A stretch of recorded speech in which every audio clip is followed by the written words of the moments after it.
Welcome to Burnin Daylight Sports with Matt McKinley, Eric Winkler, and Jake Rehnquist. Join us every Tuesday for betting lines, hot takes, and a whole lot of fun. Oh, welcome back, Daylight Burners. Sorry we missed last week, but it was shit happens, and it was kind of CSU was off, Wyoming was off, so really no need to do a show. But we're back. Jake's doing Jake stuff, and but we're really doing it this week, and I think we were talking a little bit before. College football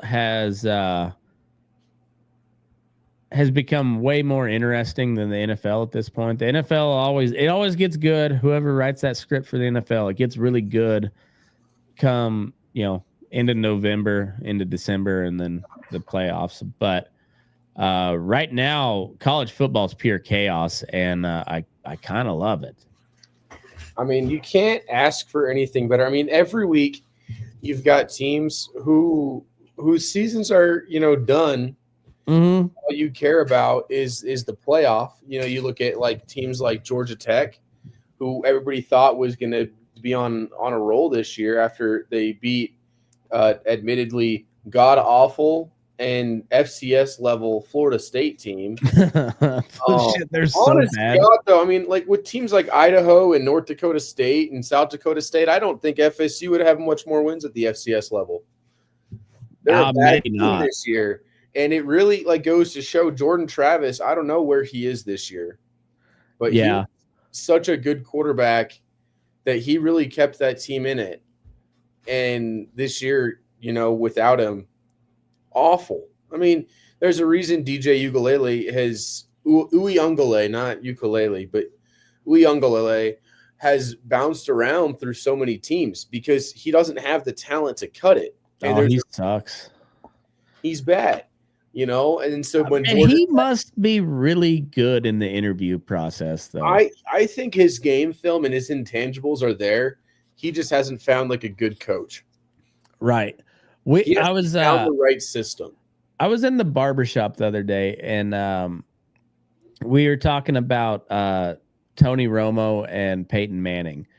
And we're talking about how I was never a Tony Romo fan. I was always a Peyton Manning fan. I still am, but I became so much more of a Tony Romo fan when he got into the booth, and you could be like, "Oh, this guy really fucking knows football." Oh yeah, it was. And then so then I went back and started watching Tony Romo's game, and Tony Romo was a good quarterback, and I was with the barber, and we just kind of, and I was like, I gotta give the edge on pretty much every category to Peyton Manning. I said outside of athleticism, Tony Romo was a little more athletic, but all of the physical attributes, Peyton Manning had an edge. He was taller, he was stronger, he had a better arm. But I will say Tony Romo's football IQ was right up there. It wasn't better than Manning, but it's very high, elite. Very high. He knows his stuff. And it took him retiring from football and then just talking about it, playing it out in real time for you. And you're like, oh shit, this guy's when he calls the play, as they're still in the huddle, he's like, you're going to see this trips out here.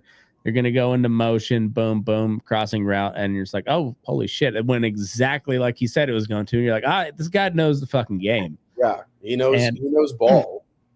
But it goes to show you what those physical attributes do, because Peyton Manning was taller. He's able to see over his line better. And therefore, his game was timing routes. That was Peyton Manning's bread and butter. It was being able to see the play and change it at the line of scrimmage and then use timing routes. He in his early years, he had a huge arm, but as he got older, it became more dink and dunk type stuff. But like he was throwing the ball before they were even in their break, and as they turned around, that ball's right where it's supposed to be, and you're just like, oh yeah, they're just like all that physical attributes paired with the the work ethic and the IQ, yeah, Tony Romo was no slouch.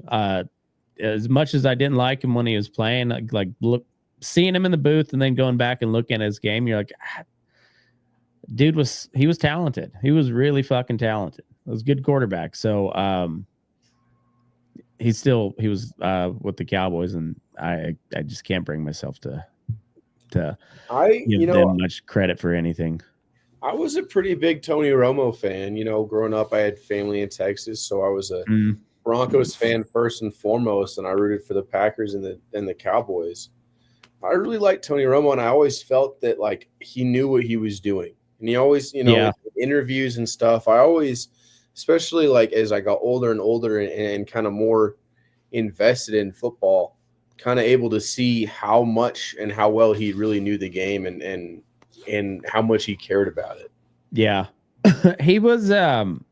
I don't know. Like I was never a Cowboys fan, and like when I was really young, that was when Aikman and Emmitt Smith and Michael Irvin were there. So like everybody was kind of a Cowboys fan at the time, or at least my age. But then like I got to where Cowboys fans they're pretty damn annoying. So they're pretty easy to hate now.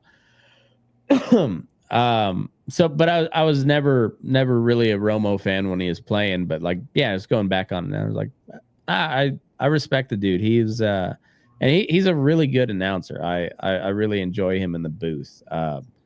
Tom Brady, great quarterback, not great in the booth. Just not. Somebody's asked me about Matt Ryan, and I haven't got a chance to listen to him enough, but I would imagine if he's got any sort of personality, he's probably pretty good, because that's another really smart quarterback. Like he was a good quarterback when he was playing. Yeah.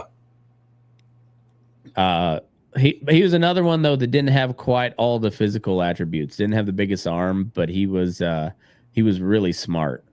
And when his body started giving out, once again, those physical attributes show up when as your body starts breaking down.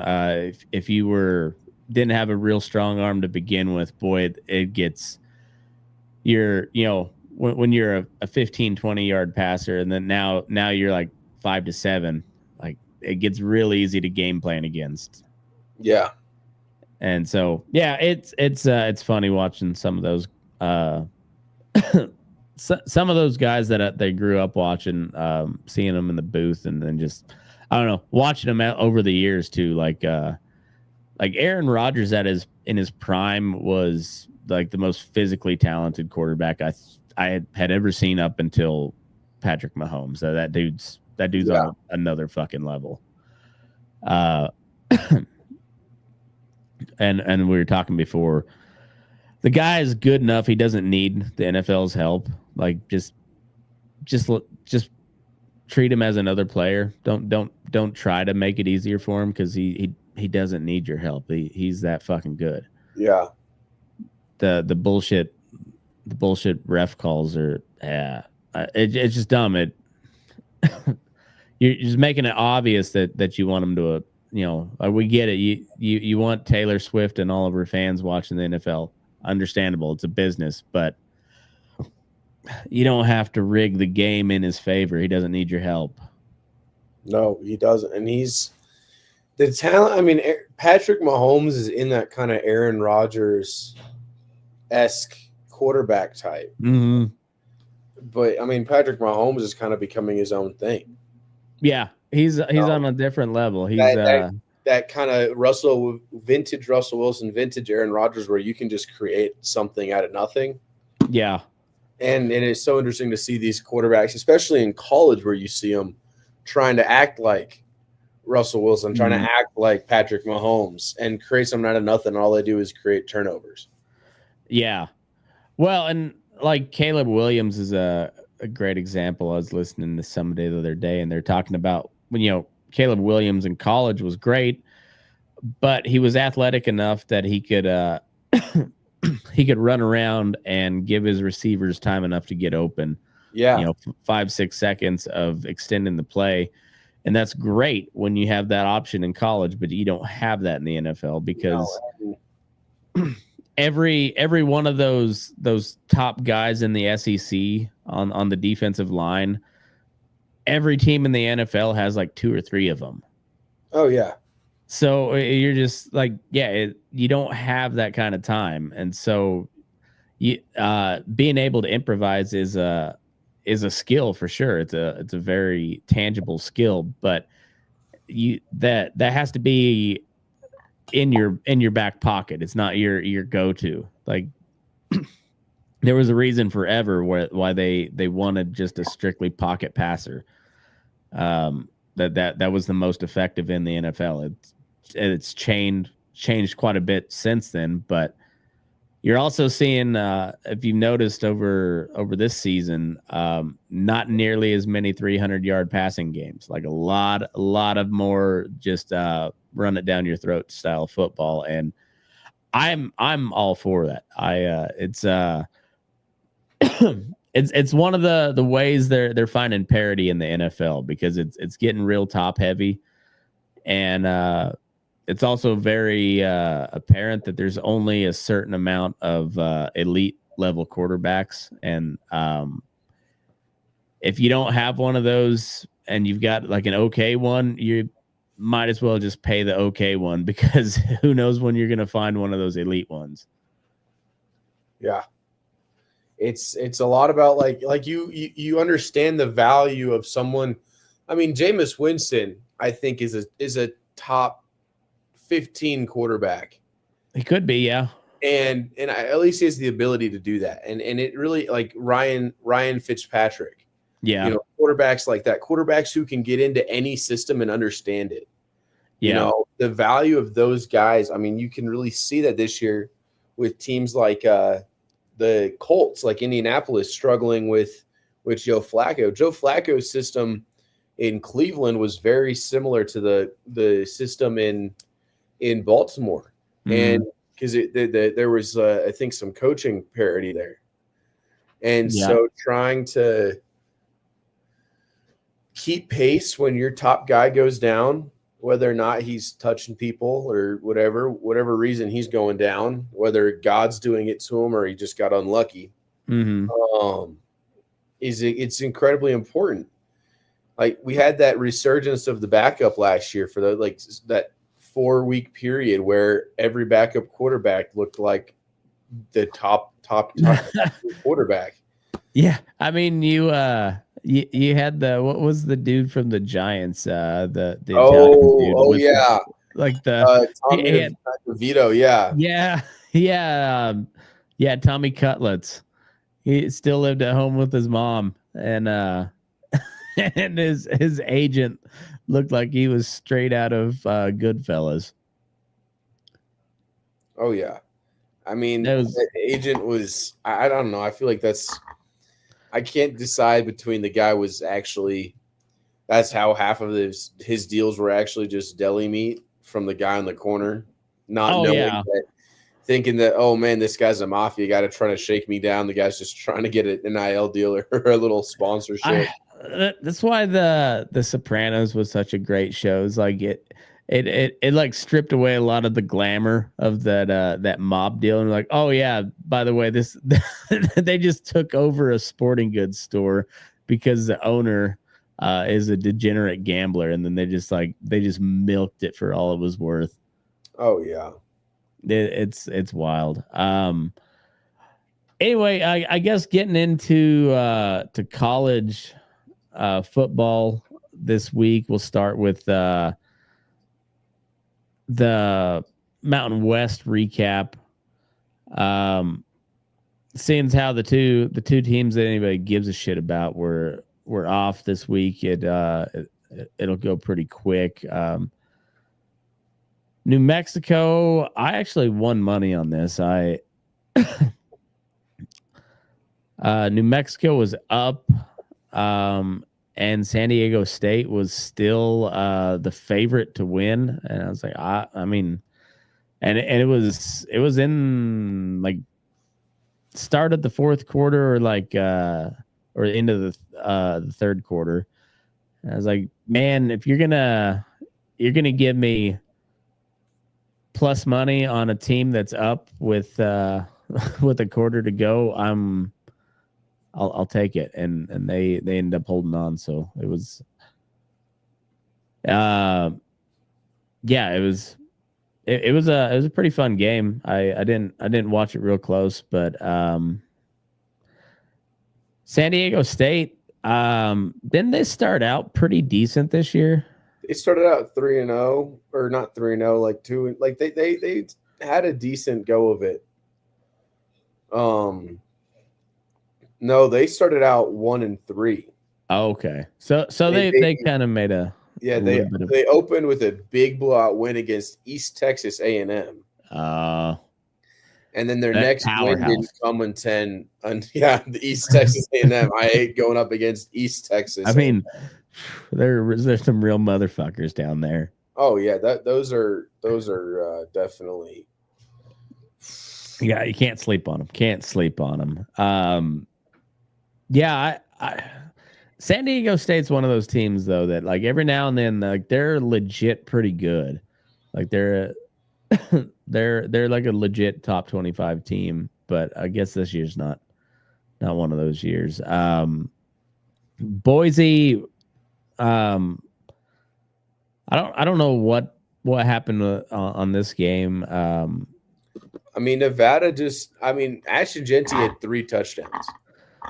Yeah, 209 yards. When your running back has 3 touchdowns and 200 yards, you should not be winning the game by a touchdown. But I mean, their quarterback situation is what's really kind of holding them back. So I've not really watched any Boise State this year. Like I've followed along, but I've not watched any of their games. And it seems like it's pretty much Ashton Genty and nobody else. Like usually Boise's got a pretty solid team around them. And yeah, like you said, 209 yards and 3 touchdowns from your running back. I mean, that you should be winning that game running away. And, you know, it's a 28-21 game to Nevada, who's not good. No. So I mean, CSU beat Nevada by 2 scores, I think. And CSU's not good. So yeah, you're just I don't know. If Ashton Genty has even like a somewhat off game and only rushes for 100 yards, like what does Boise do the rest of the time? Or is that are they just a one-trick pony? I mean, Madsen, their quarterback, isn't awful. And he fits their system really well. I think teams have been game planning to shut down Genty. Mm-hmm. And this week, they couldn't shut down Genty. I think Nevada knew that it couldn't shut down the run game. So it shut down the passing game. Okay. Huh. And so, I mean, if we go to look at that box score, I mean, they held Madsen to 120 yards. He 9 of 20 for 119 yards, a touchdown and an interception. Yeah. So yeah, he didn't. They gave up 274 yards. You know, on the run game, and so clearly they knew that they couldn't shut down the running game. So the game plan to shut it down when they could, but they were ready to stop the pass. They were like, they thought for whatever reason that they had the guys to stop Ashton Genty. Huh. Is the Fritch still alive? Because if he isn't, I think he came back to life in Ashton Genty. he must have like morphed into, did a little shape shifting or something. But Must have. yeah, because like Nevada didn't put up big numbers, 232 through the air and 87 on the ground. So definitely nothing to write home about. And still put up 21 points. I mean, it's a solid effort, I guess. But yeah, at some point, if that's your only that's your only thing, like you're gonna get beat when you play it like an actual team. Yeah. So, I mean, they did well against Oregon, but they still lost. So it's and that dude's got a lot of wear on him at this point in the year. He's 34 carries against Nevada. That's a lot. It's a lot, and that's every single week for him. Is 30 plus, seems like. So yeah, who knows? We'll see. Washington State rolled over Utah State. Washington State is they're interesting because they're part of the Pac-2, and Oregon State's not good this year. Washington State, like, how does that work? I mean, so basically, Oregon State and Washington State are functioning as independents. Okay. I don't believe there's going to be a conference championship game, and if it is, it's going to be an 11-1 or 10-2 Washington State against a god awful, like a sub 500. Yeah. Yeah. So, so it's the top 5 ranked conference winners, and then at large from there. Mm-hmm. So, like teams like Notre Dame will never have a first round bye. Yeah, because they refuse to join the ACC or the Big Ten. They'd be better in the Big Ten, I'd say, because they're an Indiana team. Well, they're right in the middle of Big Ten country, so right, I mean, that doesn't make sense. But they're in the ACC for basketball and other sports, right? And as far as winning goes, it's a better conference for them because the Big Ten's, considerably better than the ACC in football. Yeah. So, well, Washington State, even if they're, a pack, the Pac-2 winner, which I mean they are at this point, but even so, they're not going to be a top 5 conference winner. No. So I can still see them. I can see them making the playoff as a dark horse team. Yeah. They're currently ranked 18 in the college football playoff poll. I don't know. I think it maybe is a little low considering that they've got a 6-3 South Carolina and a 6-3 LSU ahead of them.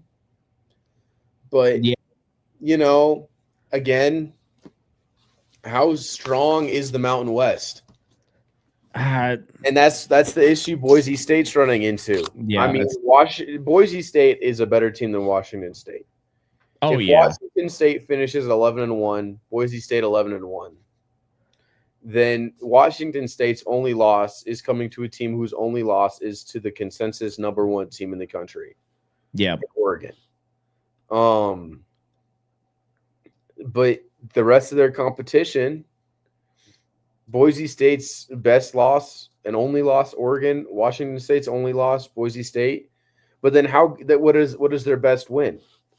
A 7-3, 8-3 Colorado State, 8-4 after this week, at best. You guys are lucky. You guys already have your 6 wins for bowl eligibility because we'd take that away from you if we could. I mean, it's a good thing you guys can't lose twice this week, but It's a real good thing. I don't. I think Laramie might be a dry town after that, not by choice, but because of supply. But these teams that are on the fringe. I mean, Army is another good example, where Army could finish the season 11-1. Their one loss coming against Notre Dame. Notre Dame, yeah, and still be out of the playoff contention. If Notre Dame is ranked number 5 in the final college football playoff poll, Army is still going to be their season is because the Mountain West is still stronger than the American, even though it's not. Yeah. By record alone, the American is still a better team or a better conference than the Mountain West this year. You have 3 realistic contenders for the conference title in the Mountain West: Boise State, Colorado State, and UNLV. Yep. In the American, you've got Tulane, you've got Louisiana Tech, you've got Army, you've got all of these teams who have put up very solid, numbers this season and been very good teams. North Texas is a good example with their number 1 offense in the country that Army shut down. But I think it'd be so cool to see an Army team make it in, but they won't. No, it's going to be like four teams from the Big Ten and then 5 teams from the SEC, and that's, realistically, that's kind of what it should be. But yeah, if we're going off and that's the thing that sucks. Like the March Madness tournament is such an awesome thing because no matter who you are, no matter where you're from, you've got a chance in it. Yep. With college football, there's just we don't have time for a 64 team tournament. No, it's you'd have to start at the beginning of the year and then you'd have to go with the previous year's rankings to final rankings it'd be a mess. Yeah. And I am intrigued to see how the 12 team playoff plays out this year, but it's been, with that coupled with the NIL, it's been pandemonium. So and then San Jose State over Oregon State, who cares really? UNLV over Hawaii. San Jose State's the other team. Oh, there you go. Yeah, they're 6-3. And then UNLV over Hawaii, that was a closer game than it was supposed to be. Lower scoring too for Hawaii. Hawaii usually always puts up a ton of points, but and then Air Force over Fresno. It's a bad loss for Fresno. Really bad loss for Fresno. Air Force is at 2-7 after that. That's rough. Yeah, it's when I don't know. I didn't mind Air Force only having 1 loss, only 1 win, especially since it meant that we weren't the worst team in the Mountain West. But boy, does that. Yeah, that sucks for Fresno. That's a rough loss. And it's really going to suck for Colorado State to be the 3rd win for a really poorly coached Wyoming team on Friday. And it's really funny, I all these people who think they know football, and they're like, well, Jay Savell is a great coach. He knows what he's doing. No, he doesn't. He clearly doesn't, because he inherited basically the same team. And they fell off. Have to not understand how to coach. Well, if it makes you feel any better, I feel kind of the same way about Jay Norvell at Colorado State, but they're winning. So yeah, the Vells are pissing me off. But it's funny to hear all the hate Mike Bobo still gets. All these Georgia people are complaining about him, and I see all the Colorado State guys. Yeah, well, we didn't want him either, guys. Yeah, he sucked. Fuck Mike Bobo. Yeah, he Is he? Where's he at nowadays? He's the defensive coordinator for Georgia. Oh, okay. Well, that I wish he'd have done a little better when he was at CSU. Fuck. He clearly knew what he was doing. I mean, he got the job, but yeah, they had that. What was the other? McElwain had a really good year for CSU, and then Florida came knocking, and McElwain couldn't pay enough money to get out of that job to go to the SEC, and he sucked there. So I was glad to see that. Yeah. But yeah, the Mountain West. I mean, it's kind of Boise's to lose at this point, and but it could be interesting, especially seeing Nevada, make it closer than it should have been. So there's some stuff that could happen in the Mountain West yet. As far as top 25, Oregon still rolling, looking good. Maryland sucks, so Oregon did what they were supposed to. I mean, they didn't beat them by a ton, but it's a convincing win. I mean, they beat them by 2 scores. Yeah, it's a convincing win, and 3 scores. They they're just doing what they're supposed to do, and they're just firmly in control of that number 1 spot. Ohio State did what they're supposed to. Purdue's god awful. Ohio State, they're a really fucking talented team. I don't buy them as like once it comes down to playing actual teams, I don't buy them in the playoffs. But as far as regular season, I mean, they're pretty fucking good, and they don't have a whole lot. They don't have a whole lot left in their way. No, they really don't. I'm disappointed in Purdue this season. They had 2 chances to take down these number 1 teams, number 2 teams, and they just couldn't manage to do it. Well, in this case, they didn't even try. It seems getting blipped for 4 quarters is a rough one.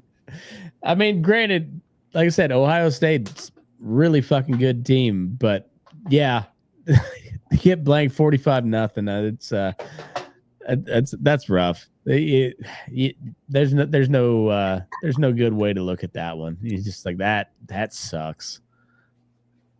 Then Ole Miss, your Rebs at taking down Georgia. Georgia is I mean, they're still a fucking powerhouse, but the SEC is the parity in the SEC. You can see it. I mean, and that was an all-around game from Ole Miss, and it wasn't flashy. You look at that, and there were 18 points in field goals after the first quarter, 21 points worth of field goals, 7 field goals. I mean, it was just game management. They knew what they had to do to take down Georgia, and they did it. Well, and if there's a knock, I guess the biggest knock on Lane Kiffin type teams is they're like Miami Dolphins. Like they're like a video game team on offense, and then they're just soft as hell. And Georgia is the offense, or the opposite of that. They're not really known as a flashy offensive team, but they get the best defense on earth and consistently, and they just hit you in the fucking mouth. And for Ole Miss to, I mean, convincingly win against a number 3 Georgia, like, it's not the Georgia of last year, but I mean, that's still 28-10. That's a solid win, especially against Georgia. Yeah, and it was well played, and it was well coached. I mean, there was definitely spots where you thought, "Oh man, we should have gone for it here. We should have done this or that." But then we held up very solidly on defense. We put ourselves we, as in, Ole Miss, they put themselves in a really good place every time to win. Yeah. And that's what you have to do. That to hold them to one touchdown and then and shut them out 2 of the 4 quarters. I mean, that's well played on defense. So hats off to Ole Miss on that one. That's what they end up with in the ranking after that. Right now, they are sitting at 11. With Georgia at 12. I think that wasn't a high enough push for them. Granted, their losses are at a 6-3 LSU and I don't even know what Kentucky's sitting at. But that Kentucky was a bad loss. But at the same time, that's the same Kentucky that lost to Georgia 13-12. Yeah.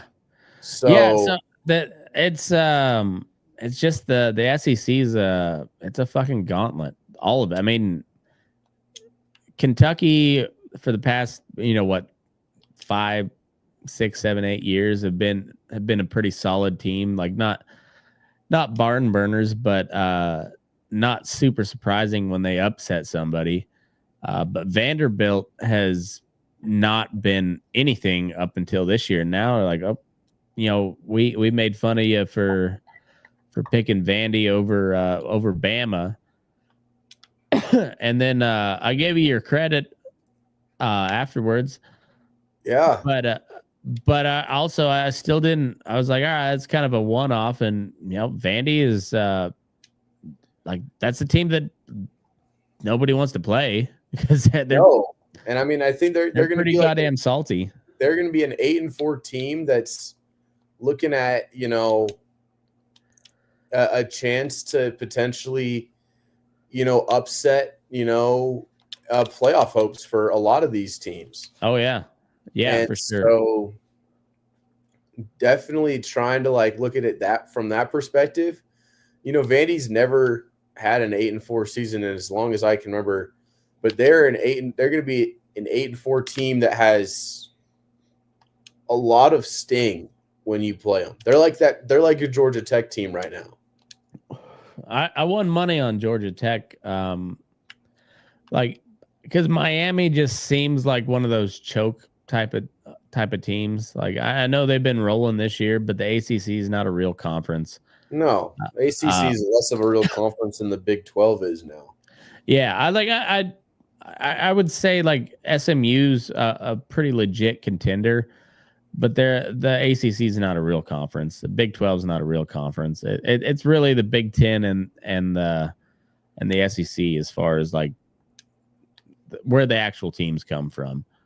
Yeah. And but Georgia Tech's been playing good ball pretty much all year. Miami's been rolling, but it just seemed like a good upset type of game, and I got Georgia Tech at +2 something. I forget what it is. Good. Yeah, so I'll take it. It was a good game to throw $10 on just to see, and paid off pretty good. BYU was another one. They were down. I got them on a live line at +3 something, and I don't know how it ended. I hear the Utah athletic director was blowing his mind. We'll get to that here in a minute, but it paid off good for me. So I was happy with the true Mormons. You got you got the Jack Mormons and the true Mormons there. They're now all in the Big 12. It was Mountain West, but Big 12 now. Texas rolled over Florida. I mean, those 17 points were the first points Florida has scored on Texas in 100 years. Because they hadn't played since 1924. No shit. Insane to me. That's wild. They hadn't played since 1924. That's crazy. Neither one of those teams had black people on them back then. No. Not a chance. That wasn't even a question. So and then Penn State over Washington, 35-6. Penn State is the best non-real team, I think, left in college football. I mean, the record wise, conference wise, they're from a tough conference, 8-1, but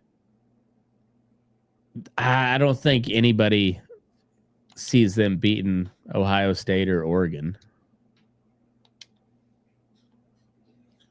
I don't think Penn State's going to be an at-large team. Yeah, I see Indiana having a much better chance against Ohio State or Oregon. Right.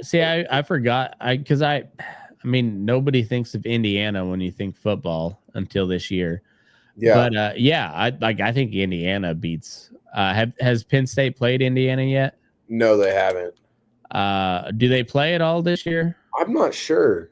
I'm not sure either. I do have the internet in front of me. I could look that up. No, Penn State does. So they'd only play Indiana if it was in the Big Ten championship, and that's just not going to happen. Oh yeah, I wouldn't think so. I wouldn't, because you got Oregon, who's the clear favorite, and there's no conferences or divisions in the Big Ten. It's just top two. Yeah.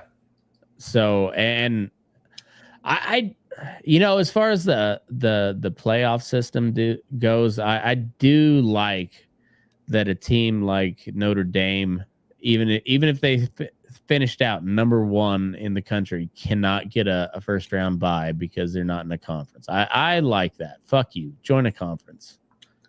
Well, and it doesn't make sense that they haven't joined a conference. No, and it's only because of that TV deal, I guess. Yeah. And I mean, honestly, like they've got a lot better at streaming live sports recently, and the internet exists. It's NFLBite.com is the best way to watch any sort of football. Like they and it's all free. Doesn't matter, blackouts, all that shit doesn't matter. You can watch it any game pretty much. Like they have Division III games on there every now and then. All that to say that, like, fuck Notre Dame, they should join a conference. Yeah. Yeah, I mean, if BYU did it and they're on equal level as kind of a blue blood and also a religious school, if BYU did it, you can do it. Fuck off. Go join the for the sake of your well-being, join the ACC, because if you join the Big Ten, you're just going to be relegated to dog shit for a long time. Yeah. So yeah, go join the ACC. You have a chance of winning that pretty much every year. They're not going to win the Big Ten anytime soon, I wouldn't think. No, I don't think so. I don't think so. Anyway, Georgia Tech upsets Miami. It's kind of a shocker, I guess, unranked at number 4, but that seemed like a fairly easy call. Penn State, yeah, I don't buy them as a real contender. Tennessee over Mississippi State. Again, that's expected. Mississippi State is a garbage team. 2-8 on no wins in the SEC. So, like, yeah, if there's a shit team in the SEC, it's Mississippi State. Everyone else is kind of okay, at least, if not pretty damn good. Yeah. Even like Oklahoma, who's not. I mean, that was a stupid move for them. It seems like to go it to definitely is not panning out the way they were hoping it would. No, and I mean, it's hard to say if it'll work out long term. Oklahoma is like, they, for whatever reason, Oklahoma can get some really good talent there, but Can they compete with the rest of the SEC schools? I don't know. We'll see. As of this year, it's definitely not working out. And then Indiana 20-15 over Michigan. Michigan's got a good defense. They can't score any points as they showed. Was that all field goals from Michigan? Yeah. That's well, Indiana's kind of known to put up a bunch of points, but apparently they got a pretty good defense too. And they're undefeated. It's their first 10-0 season in program history. So if it ended right now, it'd be Oregon, Indiana in the Big Ten championship. Yep, that's how I can see it going. It seems likely at this point. Who's Indiana got left? They've got Ohio State this week. Ooh. And it's a 9 a.m. Yeah, it's like an 11 a.m. kickoff, whatever it is there. That's stupid. Yeah. That's really dumb. But yeah, they're at Ohio State, so and then end with Purdue, so they'll win against Purdue. Man, if they won at Ohio State, that they would almost have to leapfrog Oregon for number 1, wouldn't they? I don't know if they would leapfrog them or if it would be a just extremely close 1 and 2. Yeah. But I don't see anybody in the SEC being number 1. No. It's at least right now. And I hate how they no longer do it by like undefeateds. But I mean, it makes sense, putting Army at number 4 behind Oregon, Indiana, and who is it? BYU is probably not really where Army's supposed to be. Yeah. But, it's like looking at it, it's like, well, I could seriously see Indiana being a 1-loss or 2-loss team coming in with their one loss being against Oregon in the conference championship or against Ohio State. Do you see them running the table? I mean, Ohio State is not the Ohio State team that they've been. I think that this Indiana team is better coached. I think it's better. The drive is there. They want to be this team. And I think that holds a lot. Well, and Ohio State's hurt on the offensive line quite a bit too. So I don't know if I'd put money on it. I might, but well, let's get through the last week's scores and we'll come to the predictions, because I'm curious as what that money line bet is for Indiana. BYU 22-21 over Utah. What was the controversy that the Utah athletic director was all pissed off about? Utah had BYU beat, and they stopped them on 3rd and 9, and then they got a BS call, illegal touching or illegal contact, I think it was, that basically gave BYU the chance to come back. So it was the Big 12 flexing their muscles. They got one of the only undefeated teams. The Big 12 is not a very good conference. I mean, they're competitive. Don't get me wrong; they're fun, but they're not a real conference. And so that makes sense. And the Big 12 is notorious for doing that type of shit. Whatever is better for the conference. And yeah, the year one undefeated team losing to a sub 500 in-state rival. That sucks. So makes sense. I haven't watched the video that the Utah guy, but he was apparently he was not happy. The athletic director, I mean, he had some words. I was surprised he didn't devolve into cussing. It was rough. That's funny.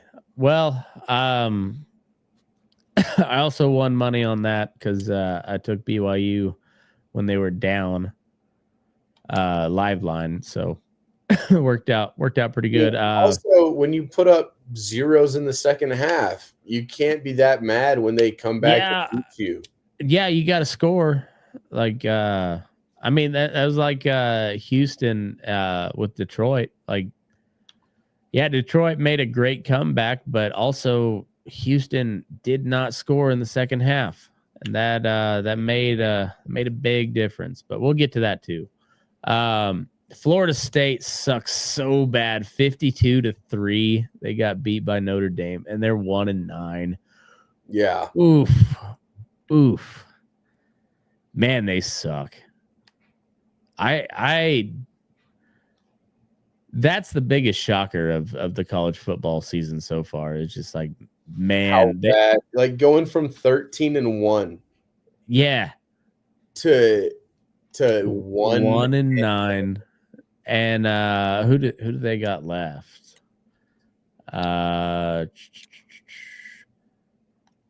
So they'll get Charleston Southern. They'll get a win there, and then I wouldn't be surprised if they don't. That would be funny. That would be hilarious. Funny. Charleston Southern might be having the worst year of their entire existence. They might be looking at like closing the football program, then they beat a Florida State squad. They get paid $1 million to go ahead and beat. Just pour a little bit of salt in Florida State's wound. I'm rooting for it. I'm rooting for it.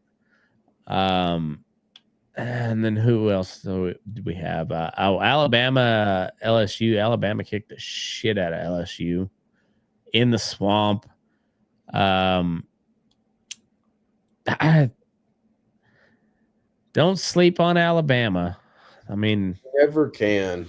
Yeah, I can't stand them, but don't sleep on them. LSU's now 6-3. They're probably out, but they could play spoiler. Who do they got left? And I mean, honestly, they could Vanderbilt and Oklahoma. So Vanderbilt will be tough. Oklahoma will be. They might lose to Vandy. I'm sure they'll beat Florida, but they might finish 8-4, and Vanderbilt having knocked off these perennial top dogs would be amazing. Oh yeah. I'm just glad Ole Miss didn't have to play them, because then it would have been a good old fashioned Ole Miss game losing. If they lose to Vanderbilt, look out for Oklahoma, because like we were talking about, like Oklahoma can jump up and bite you. LSU should win that game, running away. But yeah, especially if they lose to Vanderbilt, and it's kind of a dud, a dud of a season at that point. Like, yeah, I could see him losing to Oklahoma in that scenario. But if they're still in it, he could see him dog walk Oklahoma too. I mean, Oklahoma is just, I don't know what's going on with this Oklahoma team, but they did not show up to play today. This season, it is god awful. Yeah, I don't know. I mean, last year they weren't very good either, though. No, but they went out and stuck a dagger in Texas's heart. But yeah, I don't know. They're they got introduced to the big leagues, and they have not performed well this year. No, they didn't know what to do. Boise and Nevada, we covered that. Kansas beating Iowa State. Iowa State dropping 2 straight. That's That's a bad look, but Kansas is kind of on the come up now. Yeah, they might run the table. They've already played Kansas State. And they played Kansas State pretty tough, didn't they? They did. Kansas State won by less than a field goal, I think. And that was in Manhattan, and K-State, like Manhattan's a tough place to play. K-State was it? I thought it was in Kansas City. Oh, was it? Maybe it was. The Kansas rivalry played. I think they played that one in Missouri. As much as that one doesn't make sense. It says at K-State. Yeah, but I think where they played it was. Nope. They played it at K-State. Okay. I thought they were supposed to. I thought they've always played it at the Arrowhead, but maybe I'm wrong. Yeah, I'm not sure. Well, it wouldn't make sense for them to play it at Arrowhead because that's in Missouri, and those are both Kansas teams. So, I don't know. Either way, that's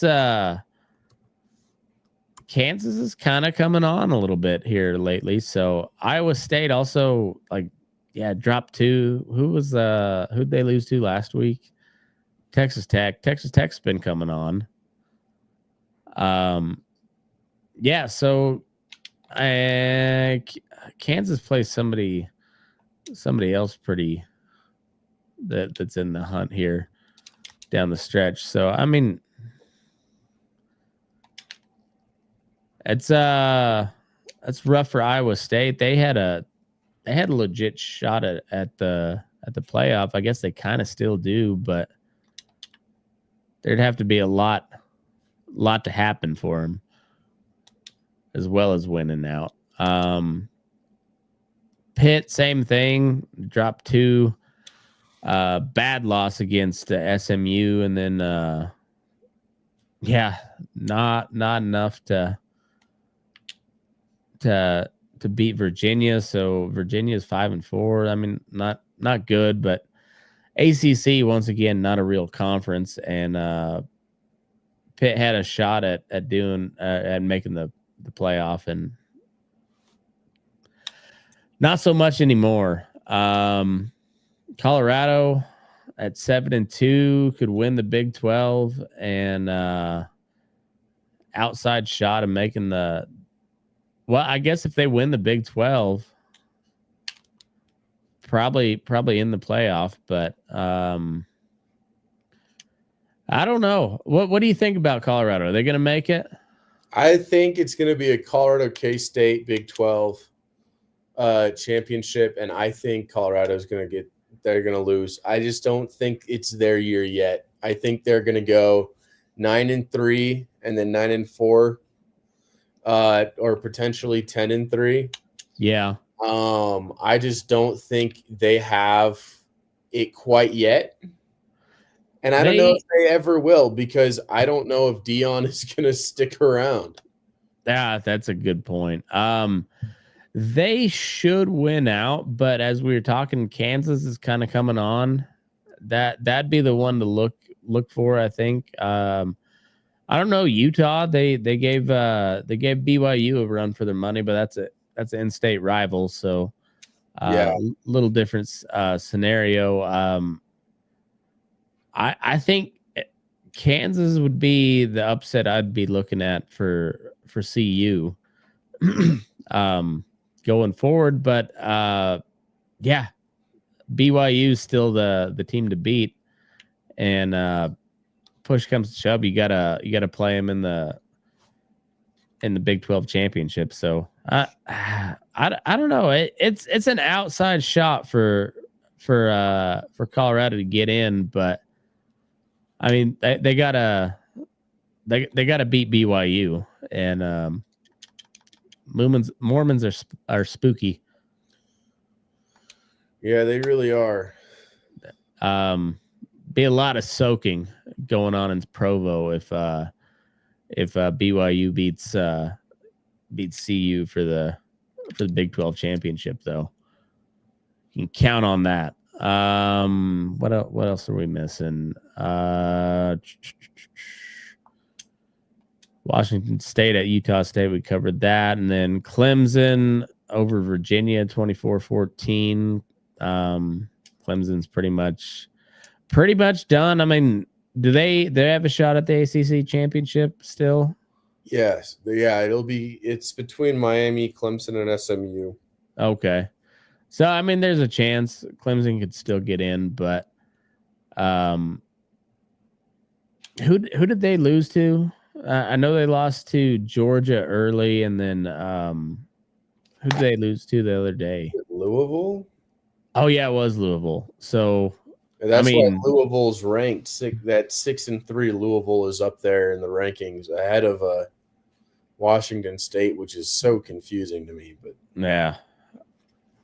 Again, Washington State hasn't played anybody, so. Yep.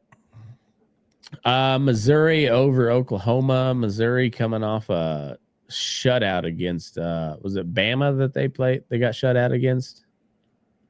Yeah.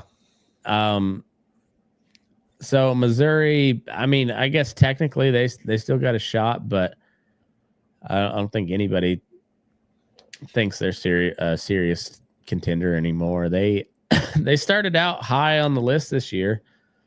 I thought they might be pretty good, and I mean, I guess like I said, they haven't been bad, but the losses they've had haven't been good. No, they got blipped, and I mean, they have the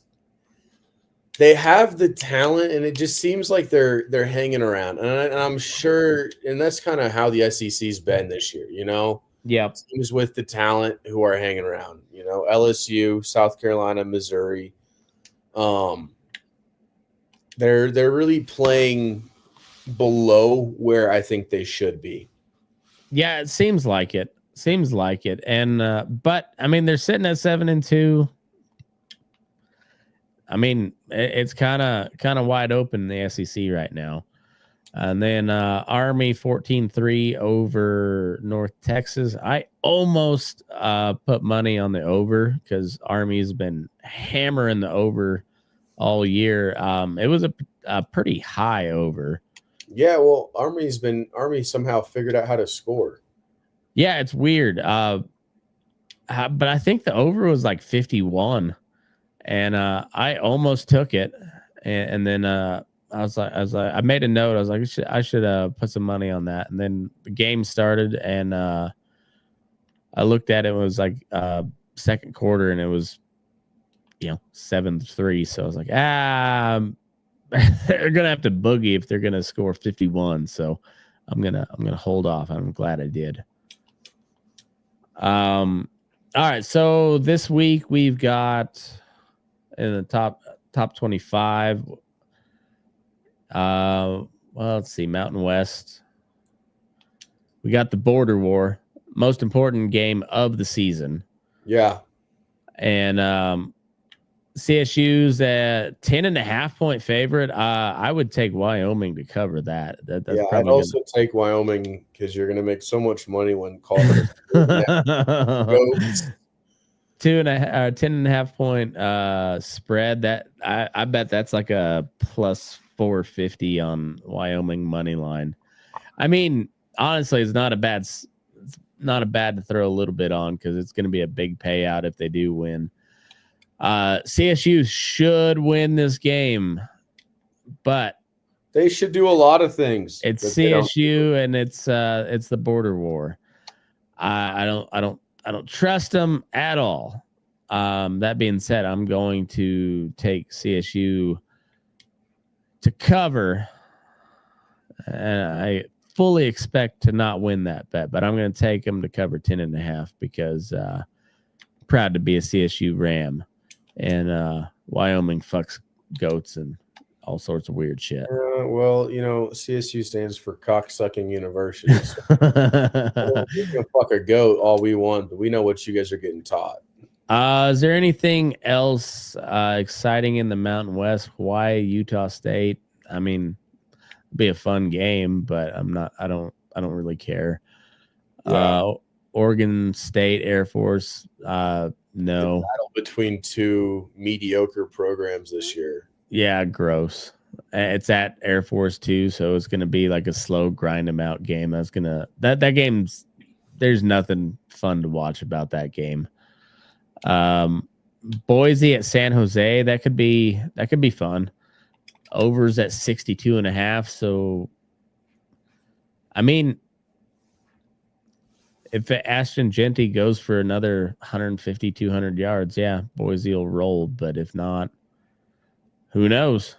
Who knows? And if Ashton Genty doesn't go for 150 or 200 yards, he's pretty much completely out of the Heisman picture. Which doesn't make any sense. No, none at all. But in reality, yeah, he pretty much drops out of that picture if he doesn't just have if he doesn't just go God mode.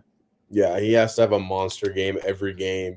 Yeah. Even be considered, even though he's had a better season than any running back since Yeah, like he's not going to beat Barry Sanders' record, but like he was on pace at one point for it, and he's not far off pace. Yeah, if he didn't go out of the game in the first half in multiple games, he would be. Exactly. Yeah, but yeah, it's a shame. But if he doesn't just go complete God mode from here on out, he's pretty much out of the Heisman picture, and it makes no sense. But that's the reality of it. Washington State at New Mexico, spreads at 12.5. Washington State, they should roll. I don't see the over-unders at 72.5. Holy shit. They're expecting a lot of points. I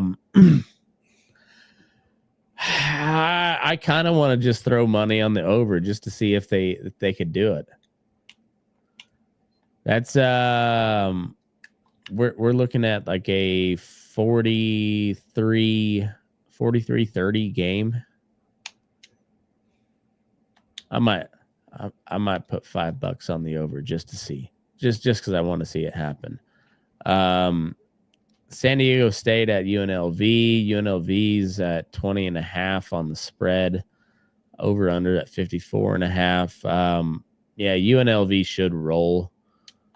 I don't see them, and it's at home, so I don't know. UNLV's they could be in the Mountain West Championship. So I think that's who it's going to end up being. Yeah, Boise and UNLV. I just don't see San Jose State coming out on top this week or Colorado State, And that's honest to God. I truly think Colorado State has a better team and is better coached than we are this year. I just don't trust Colorado State not to choke. Yeah, I'm in that in the master's program at Coxsucker University. I don't teach them.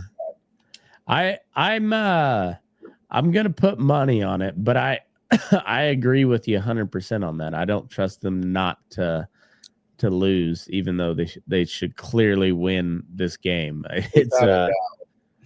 But it's a rivalry game and weird shit happens. So yeah. It's like the game, the Ohio State-Michigan game. Yeah, I mean, yeah. They're having an awful season, but all they care about is winning this one game. Right.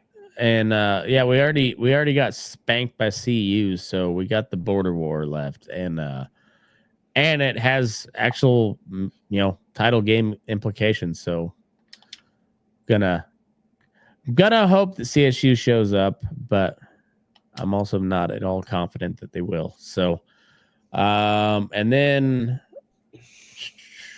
what do we got on the top 25? We got Ohio State at Northwestern. Ohio State's minus 28.5 point favorite. They should roll. It's at Northwestern. I don't know what the weather's that they've got that weird stadium right on the lake, right? Yeah, but they're playing it at Wrigley Field. Oh, well, that's a weird deal too. Like the Wrigley's just shaped weird, just shaped off enough to where a football field doesn't. I mean, it fits, but it's not ideal. No. I think isn't there one section where if you can't throw the corner fade because there's the wall there. Yeah. You're just getting a face full of ivy as you're throwing a fade. Yeah, I don't see anything aside from some weird shit happening just because it's at Wrigley. It'll be weird shit while Ohio State rolls. Yeah. Texas at Arkansas. This is like an old school rivalry. Old school rivalry. I would not be surprised if Arkansas pulls something out of a hat. This is like the old Southwest Conference rivalry. Yeah. Like before the SEC and the Big 12, or I guess it was like the Big 8 at the time.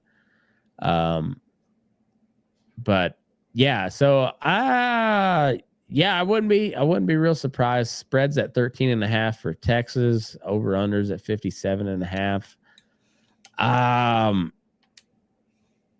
I mean, Texas should roll, but like you said, it's the SEC's, who knows, and it's an old school rivalry. Like, I don't know what that rivalry means to them anymore, but I mean, it could. Like, it's one of those things where it could still be a long held rivalry that, you know, even though it's not been a thing of recent years, it still means something to those people. So I mean, who knows? Arkansas's played pretty good too. So I'm gonna take the spread down to 7.5 and throw it in a teaser. But I'm gonna that's an early game. I might listen to this on the radio. I'm interested to see if that rivalry is still a thing. You know, I think Arkansas is coming off that really bad loss to Ole Miss.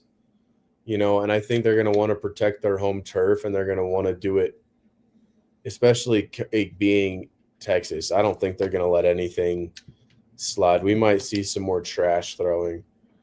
I'm hoping so. I'm expecting Texas to win, but I'm hoping it's like a field goal game. You know, I want it to come down to the wire. Just because it's an old school rivalry, and I want to see it rekindled, reignited. Utah at Boulder, CU's number 17. Spreads at 10 for CU. Over unders at 47.5. CU's defense has been playing pretty well here lately, which is, I mean, that was outside of their offensive line. That's always their weak point. So I would think I think CU wins this game, but I'm leaning more towards a 1-score game. I don't know. I think, honest to God, I don't think Utah can hang in there. I think Colorado's going to have a statement win. Yeah. And I think it's going to really move them up.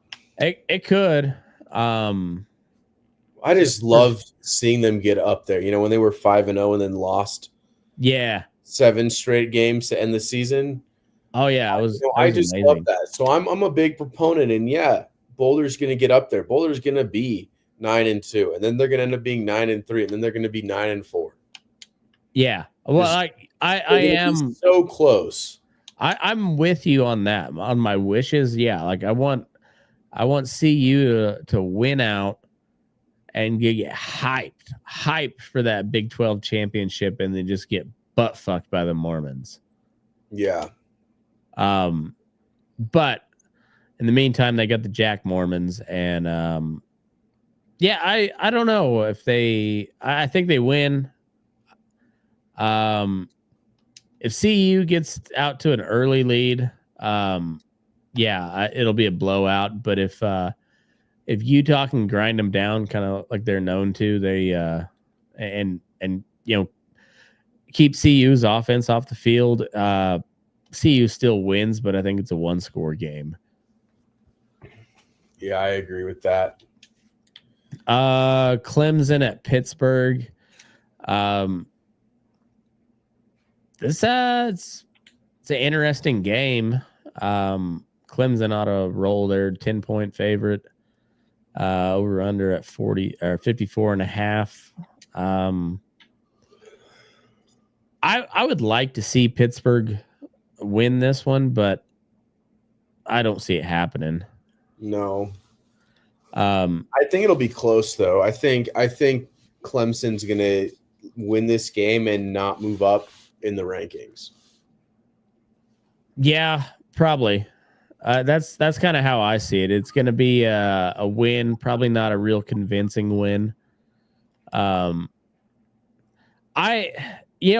the fun thing about guys like me and you, where we don't really have our actual team is not in this conversation at all.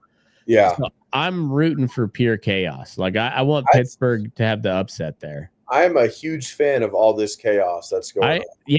Like I want to see it all happen. Like Navy, like come on Navy, beat Tulane. Like I wouldn't mind to see Tulane ranked at the end of the year, but I mean just for this scenario, like make it a close game and a high scoring game, and Navy wins it, 35-33 or some shit like that.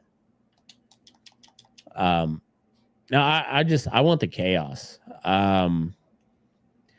But yeah, I don't see Pittsburgh winning. I'm hoping for it, but I don't see it. Tulane Navy, it's a 7-point spread. Tulane's favored, 53.5.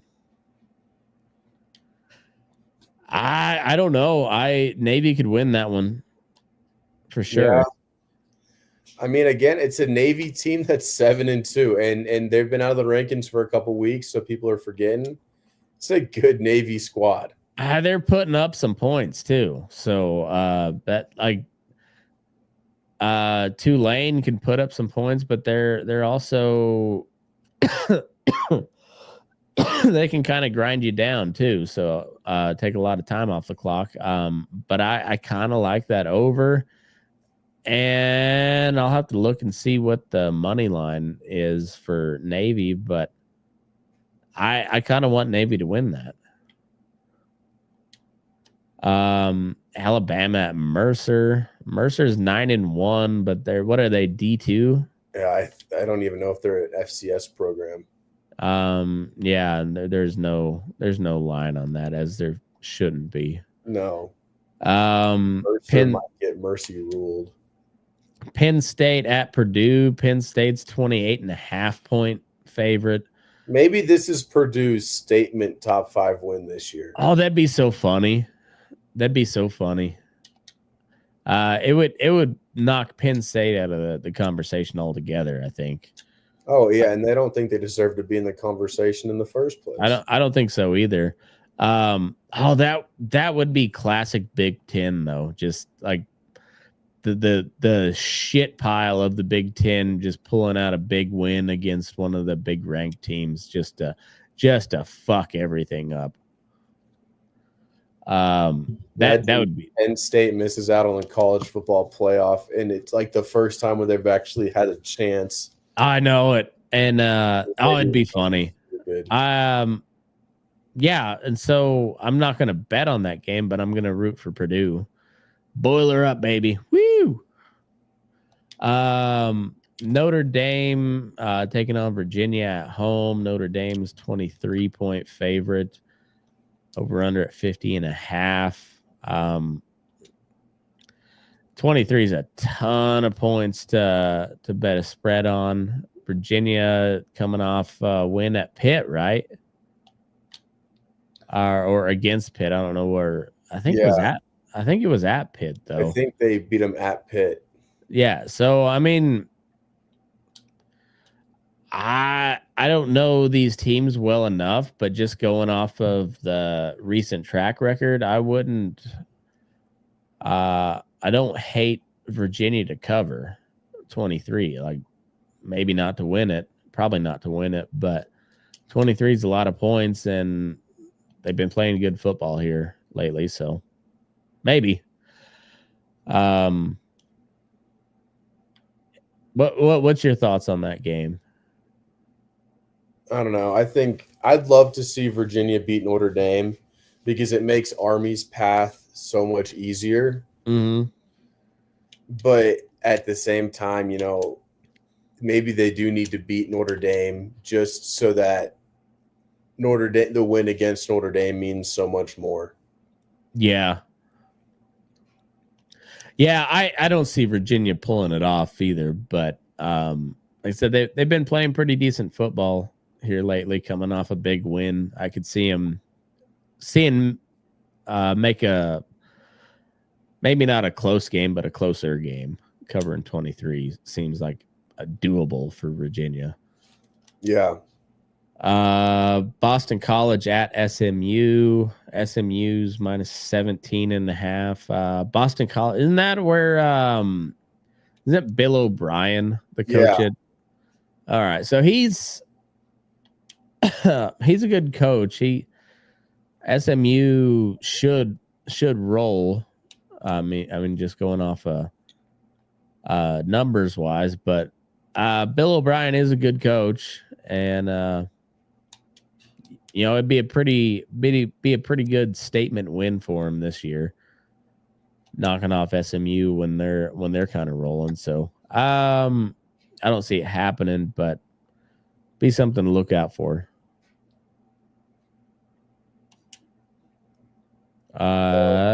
Louisville's 19. Excuse me, not. I thought they were 16, but yeah, Louisville against Stanford. Louisville rolls. Yeah, Stanford sucks. LSU at Florida, 4.5 point home dog for Florida.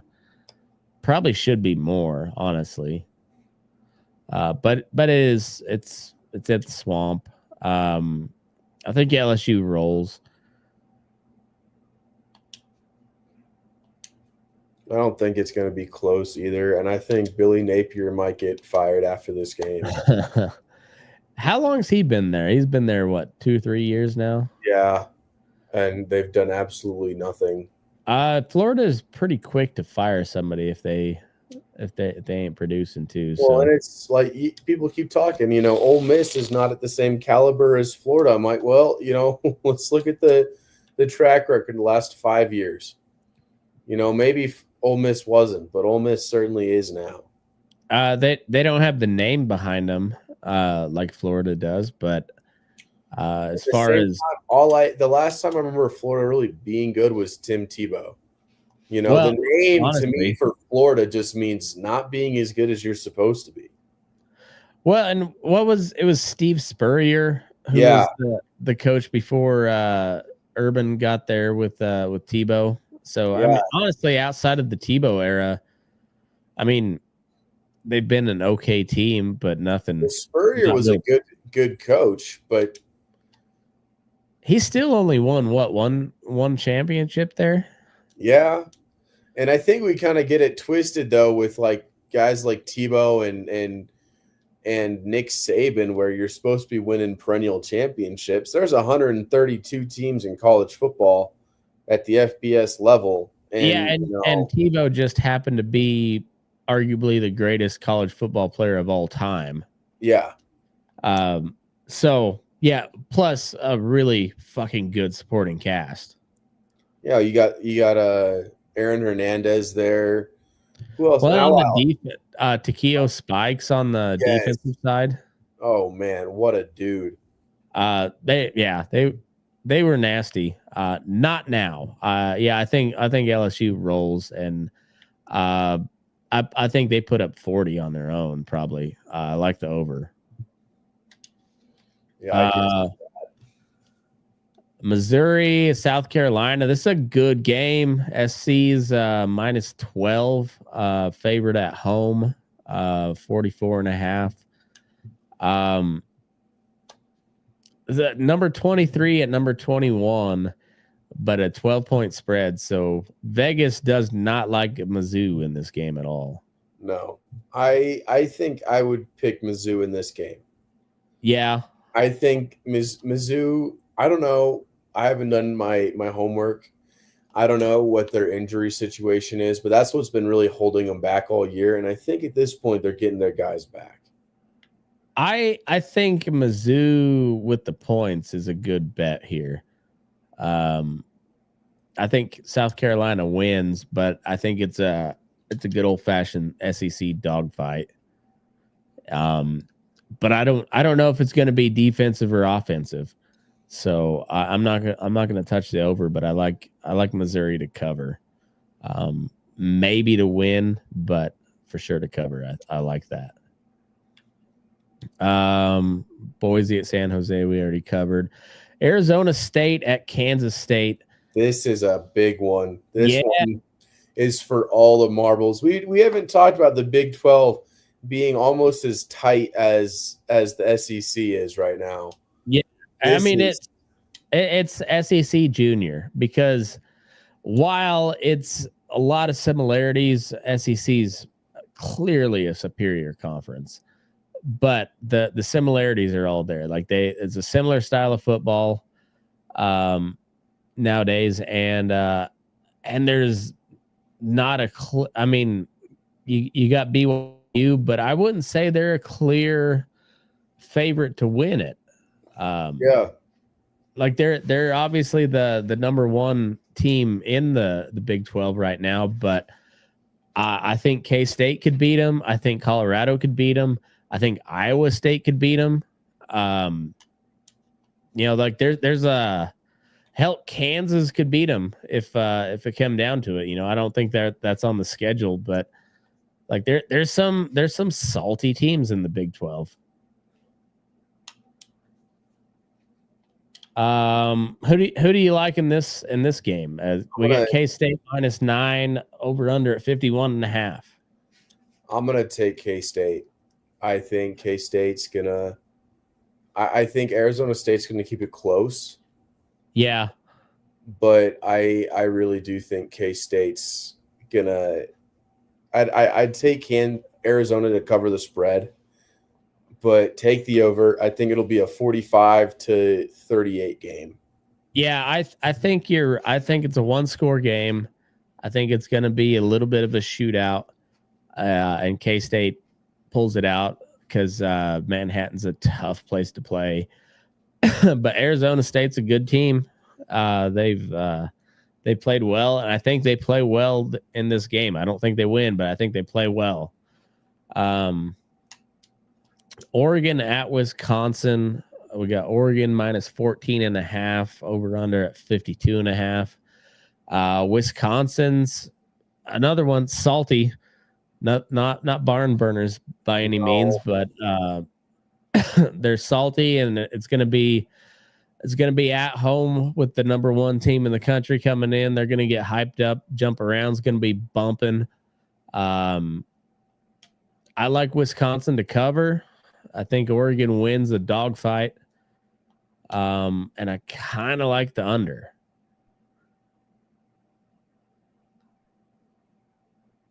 I'd take the under. I watched that Wisconsin-Ohio State game, and it was close for 5 minutes. I'm not sold on this Badgers team.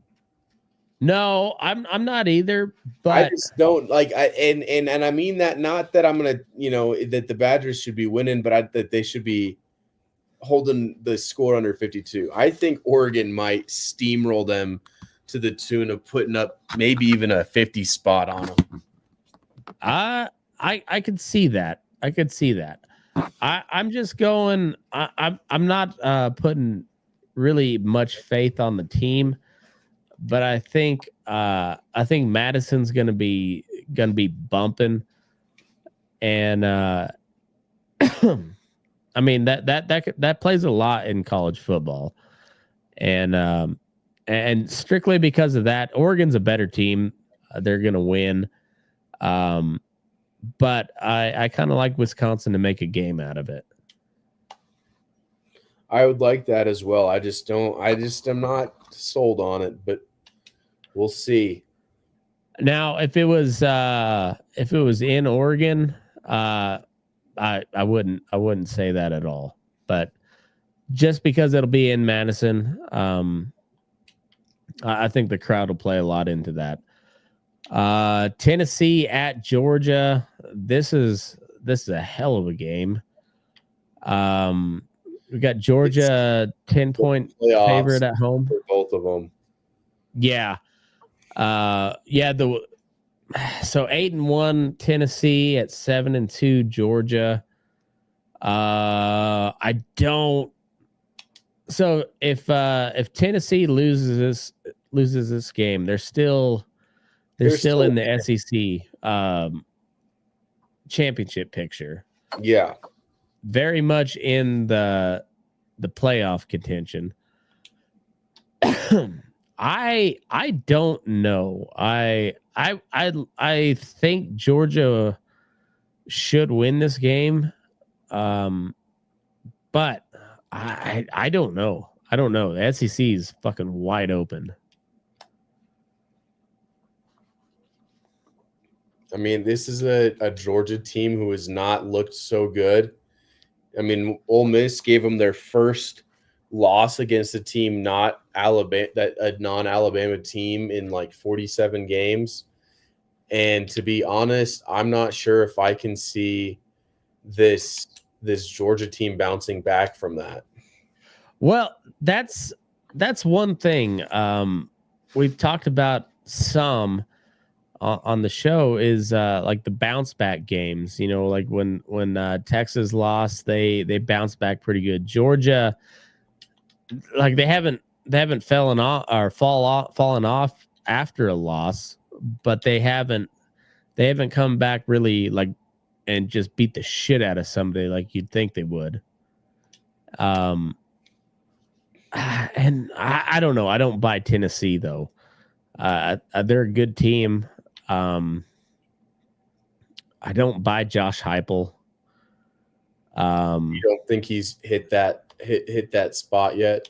No, and so I'm just gonna go with I guess just historical success. I got to go Georgia on this one. I don't know if they cover, but yeah, I think Georgia wins. Take the over.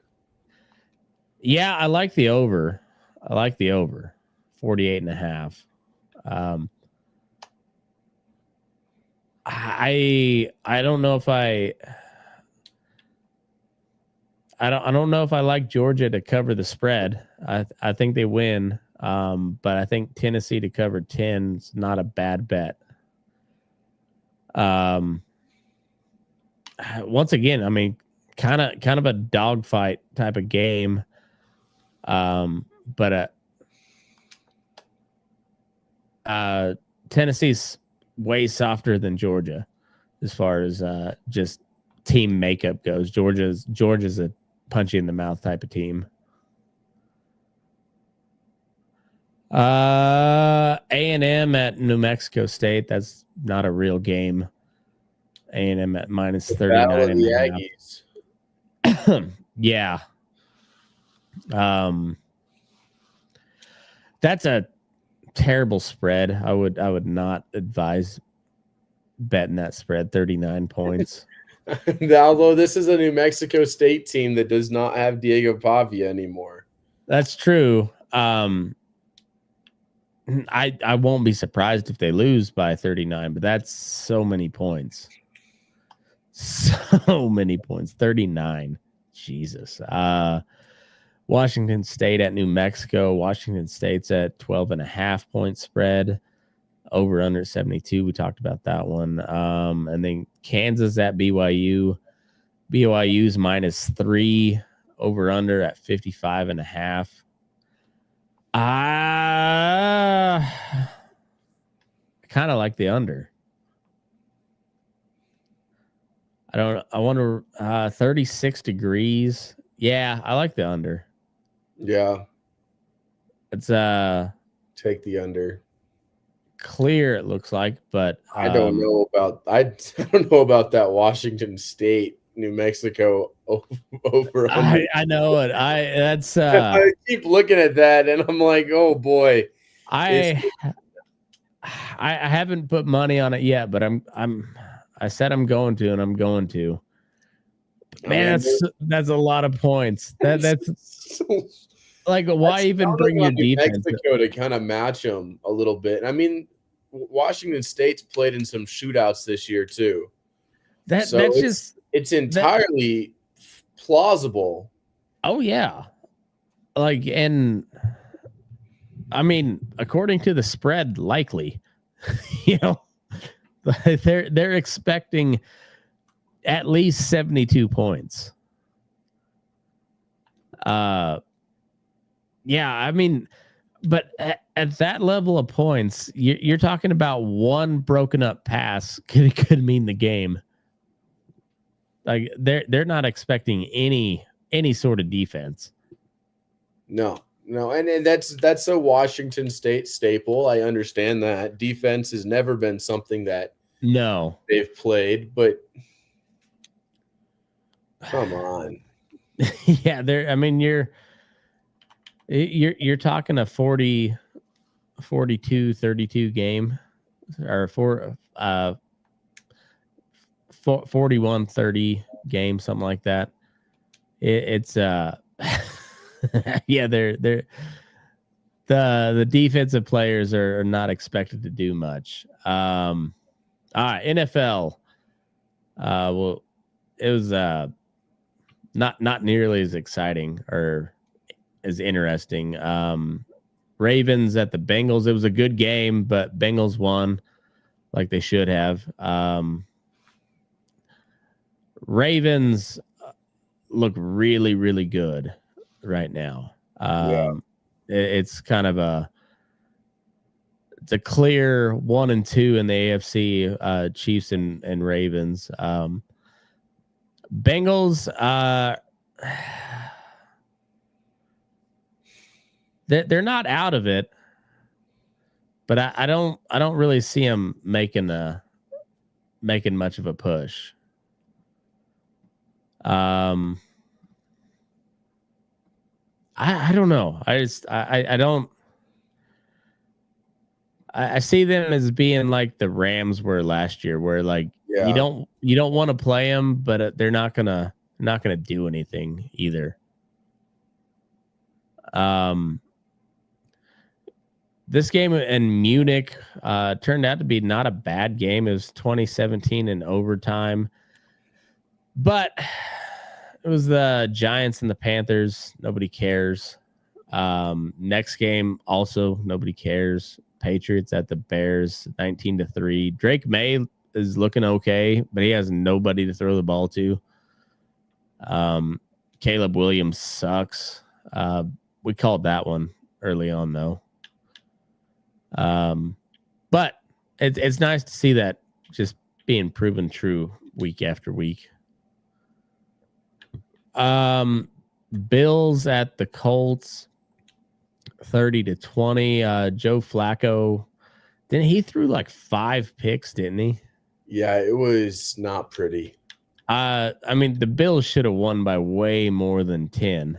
It is the NFL, but still, like that, it was a solid win, but that score should have been a blowout. Josh Allen he threw 2 picks too. Was it raining or something? It was in Indy. If it was raining, I guess they could. It wouldn't matter. Yeah. It's a dome. They don't even have a retractable, do they? It's just a straight dome. Yeah, it's indoor. Fucking Broncos. It was the worst field goal protection ever. They had that. They had that right there. Without a doubt, we had it. Will Lutz has been money, and no way to tell if that kick was any good because it got blocked so fucking fast. There was no way to tell. Yeah. But chances are the kick was good. Yeah, that was stupid.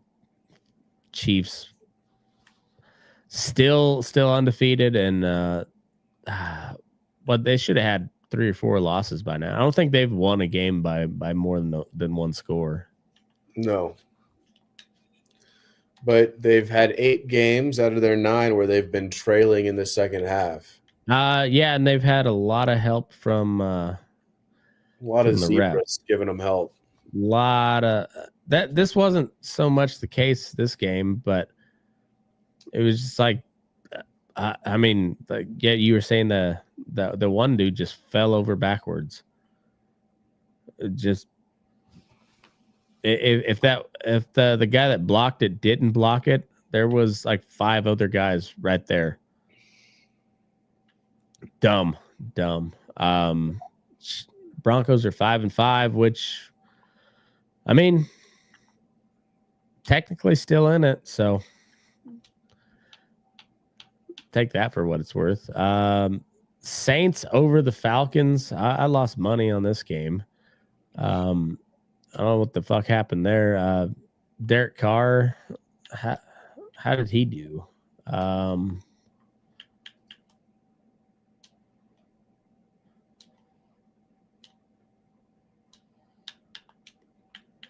$269, 2 touchdowns, no picks. I mean, that's pretty solid. Kirk Cousins was 306 and an interception. It's a lot of yards to put up for no points. Yeah, it's not the greatest look. Yeah, and the Saints they're not good either. No, they started out really, really hot and they could not finish it. And so Derek Carr's been back he's been back already. He's played a game, right? Since he's been back. Yeah, I think so. So I mean, he had a good game this week, but that first week he didn't. We're talking about it before the show, but have you noticed how the passing numbers have gone down pretty drastically this year? Like 300-yard game is that's a huge game, and you don't. The Lions are about the only ones that put up enough points to do that, but Jared Goff puts up like 200 yards a game. That's about it. A lot of big time running games this year. But we were also saying like there's only a handful of really good quarterbacks, and then there's everyone else. So it's just kind of where the Cowboys are. Like you're overpaying for Dak Prescott for sure, but can you get anybody better for the same amount of money? I don't know. Kind of a gamble. I mean, technically, yes, you could, but it's a gamble. Like you're going to be taking a flyer on, Jameis Winston or Jacoby Brissett or something like that, or you got to hold out for somebody good in the draft, and that only pans out ever so often. Like, I mean, even CJ Stroud, like he had a really great rookie year. He's doing good this year, but they're, it's still up in the air as to whether or not CJ Stroud's the guy. I mean, he still seems to be the guy, but he's definitely not having the year that he had his rookie year. No, but I think that's to be expected. Yeah, it should be a little bit. It shouldn't be looked down on for the season he's having. He's still like what 24, 25 years old, young guy.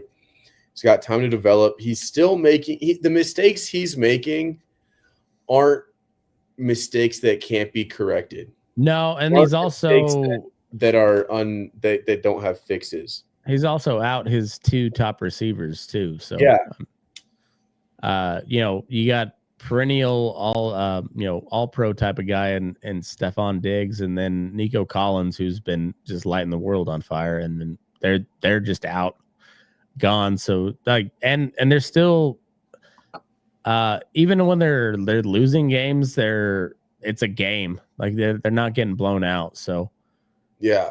I think CJ Stroud's a good quarterback, but he, like I said, he's still in that very much unproven stage. Like it's very much leaning in his favor that he's going to be a good quarterback, but he's still a sophomore quarterback. So yeah, hard to say. Jaden Daniels, same thing. Like he's playing his ass off this year, playing really well.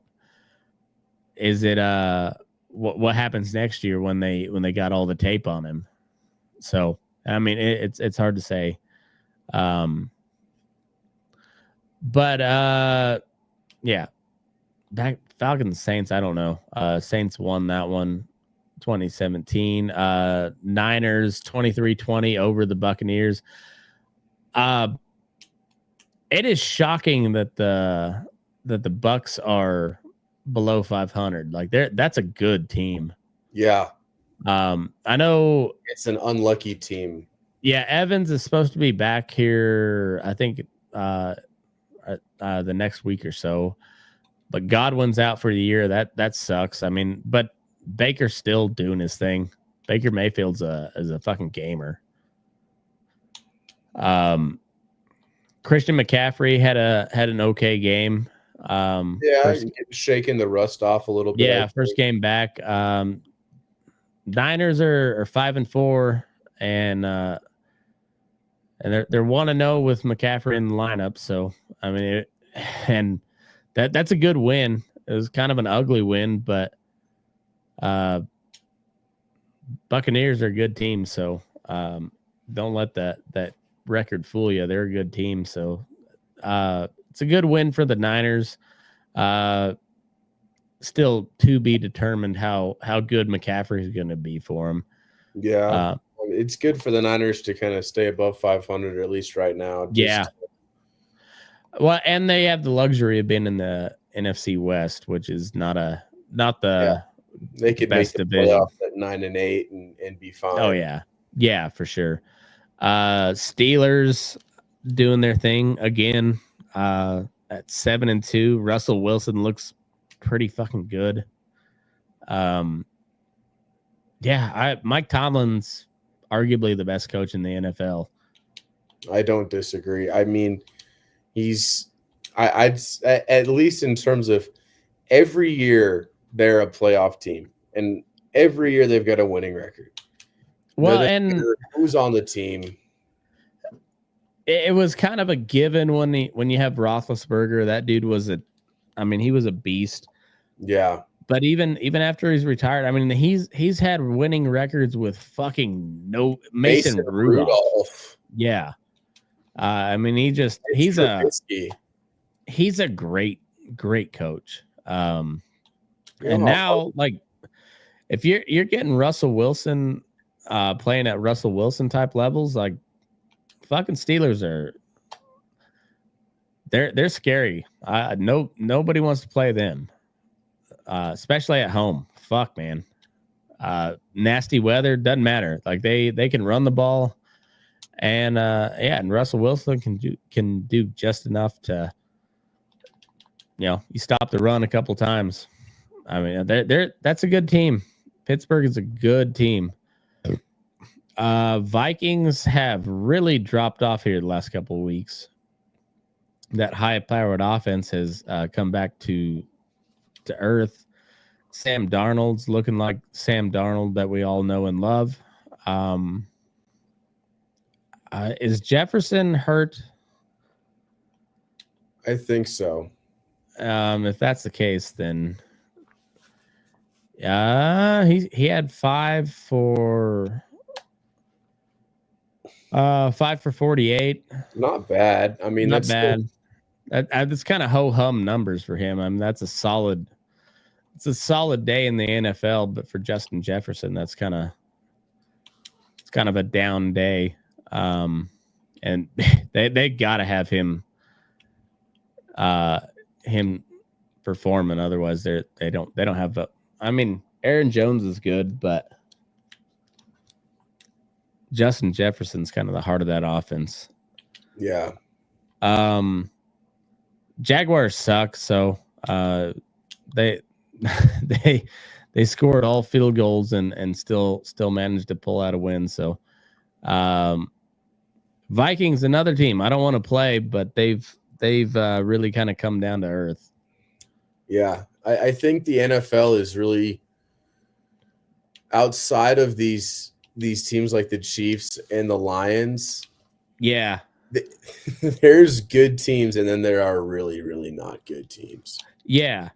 Like there's a lot of it's really middle heavy in the NFL. There's the Lions and the Eagles on the NFC side, and there's like the Ravens and the Chiefs on the AFC, and then you got like the Panthers and the Browns, and then kind of everybody in between is pretty similar. Like it's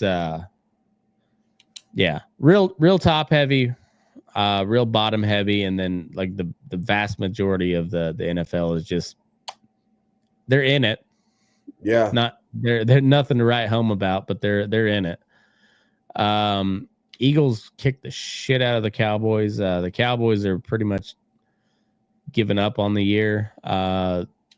Eagles are I don't like their coach, but they're playing good football right now. They're kind of taking a page out of the Ravens playbook and and really utilizing Jalen Hurts with Saquon Barkley, and they look good, but their coach sucks. So I'll take Dan Campbell over Sirianni any day when it comes down to, and that's probably going to be the NFC Championship, be the Lions and the Eagles. Jets, the Cardinals. The Jets suck. Aaron Rodgers looks not good. He's got all the weapons he could ask for, and he still sucks. Like at some point, it's not the team around him. It's him. The Jets have a good team on paper. Like there's Rodgers getting hurt on the fourth play of the season last year really fucked him. Yeah. But this year they don't have a viable quarterback, and they've got a pretty good team that just kind of gone to waste. And then the Cardinals are above 500. They're not a serious team. They beat the Jets, and the Jets suck. That's kind of the end of that story. This was a great game. Texans at the Lions. The Lions, they scored 19 unanswered in the second half. The Texans looked really good in the first half, and then they just trying not to lose in the second half. Texans are a lot of injuries, but the Lions lost Aiden Hutchinson. I thought they were gonna drop off pretty significantly after that, and they've not even skipped a beat. The Lions are a legit team. They look really, really good. And Jared Goff threw 240, and that's been one of his better passing games this year, is over 200 yards. He has not had to be the stud. Like Jahmyr Gibbs rushed for 71, and then David Montgomery put up like another 50 and a touchdown. Like they play good defense, really good defense. Lions are scary. They're a really good team. I think the Lion. I love watching McCaffrey. I hate his brothers. Yeah, I know. We played them in high school and stuff, but I say we like I got to play high school football. My mom didn't let me play high school football. That's why I joined the rodeo and the Army. No head injuries there, right? None. Totally safe. Yeah, that's what I told her. But it's like a hometown guy, right? With McCaffrey, same with Philip Lindsay, and so it sucks to see him when he's hurting, and it's really nice to watch the 49ers when they're on, when they've got everything going, when all their pieces are working. Because then, it's they play sound football, they play tough football. But at the same time, I love watching the Lions just be this. It's like watching Army be undefeated. Oh, dude, it's or Vanderbilt beating Alabama. Watching these perennial dog shit teams like actually figure out how to play. Remember that they're here to play football. It's just like it's awesome. And as far as their coach goes, like Dan Campbell's not the most like intellectually sound football guy. Like he makes some wild card decisions, but that team is bought in. Like they don't give a shit. They love that dude, and I mean that's a huge part of the battle. And the way they Aiden Hutchinson is a straight up game wrecker. That guy does Crosby level. Yeah, I mean, like if you don't account for him, he's going to destroy your game plan, and to lose him, just completely gone for the season. Right. I mean that leg break was fucking nasty. I almost vomit. I mean, I've seen a lot. Yeah. And I don't know, every time I see one of those injuries, it just makes me almost sick. The leg breaks like that too. Like I've got a pretty strong stomach, but those are tough. And I really thought they were gonna regress quite a bit after they lost him. And like I said, they didn't even skip a beat. They're just pounding fools. And to come back, score 19 unanswered and win that game, like that's put your money on the Lions. They're a solid bet so far this year, and it's going to be between them and the Packers. But I like how the Lions are playing. Like they're never out of it. And then last night, Tua's not dead, so that's good. Dolphins won. Man, if it's hard to talk shit on Tua because he's a good quarterback when he's on the field. I just don't stay healthy. I don't want to see him die on the field, and if they don't have Tua, they suck. They've got no good backup, obviously. But when he's on the field, they can win some games. So I don't know what to think about them. I mean, it's just kind of, I guess, as long as Tua's on the field and playing, the Dolphins can win.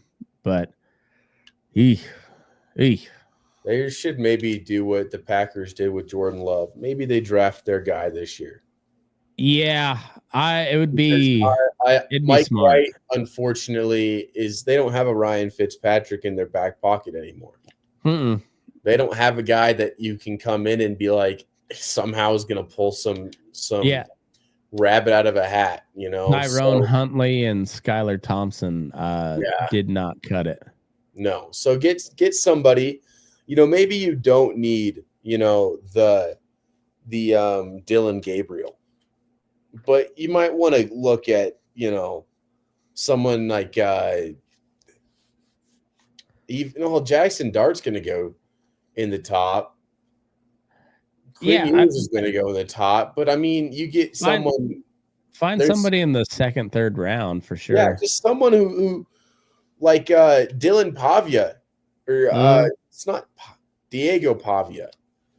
Get someone who's shown that he can make a solid team work, and play well with that. Or go get Justin Fields in the offseason. Yeah. Something like that, you know? Yeah, I don't know.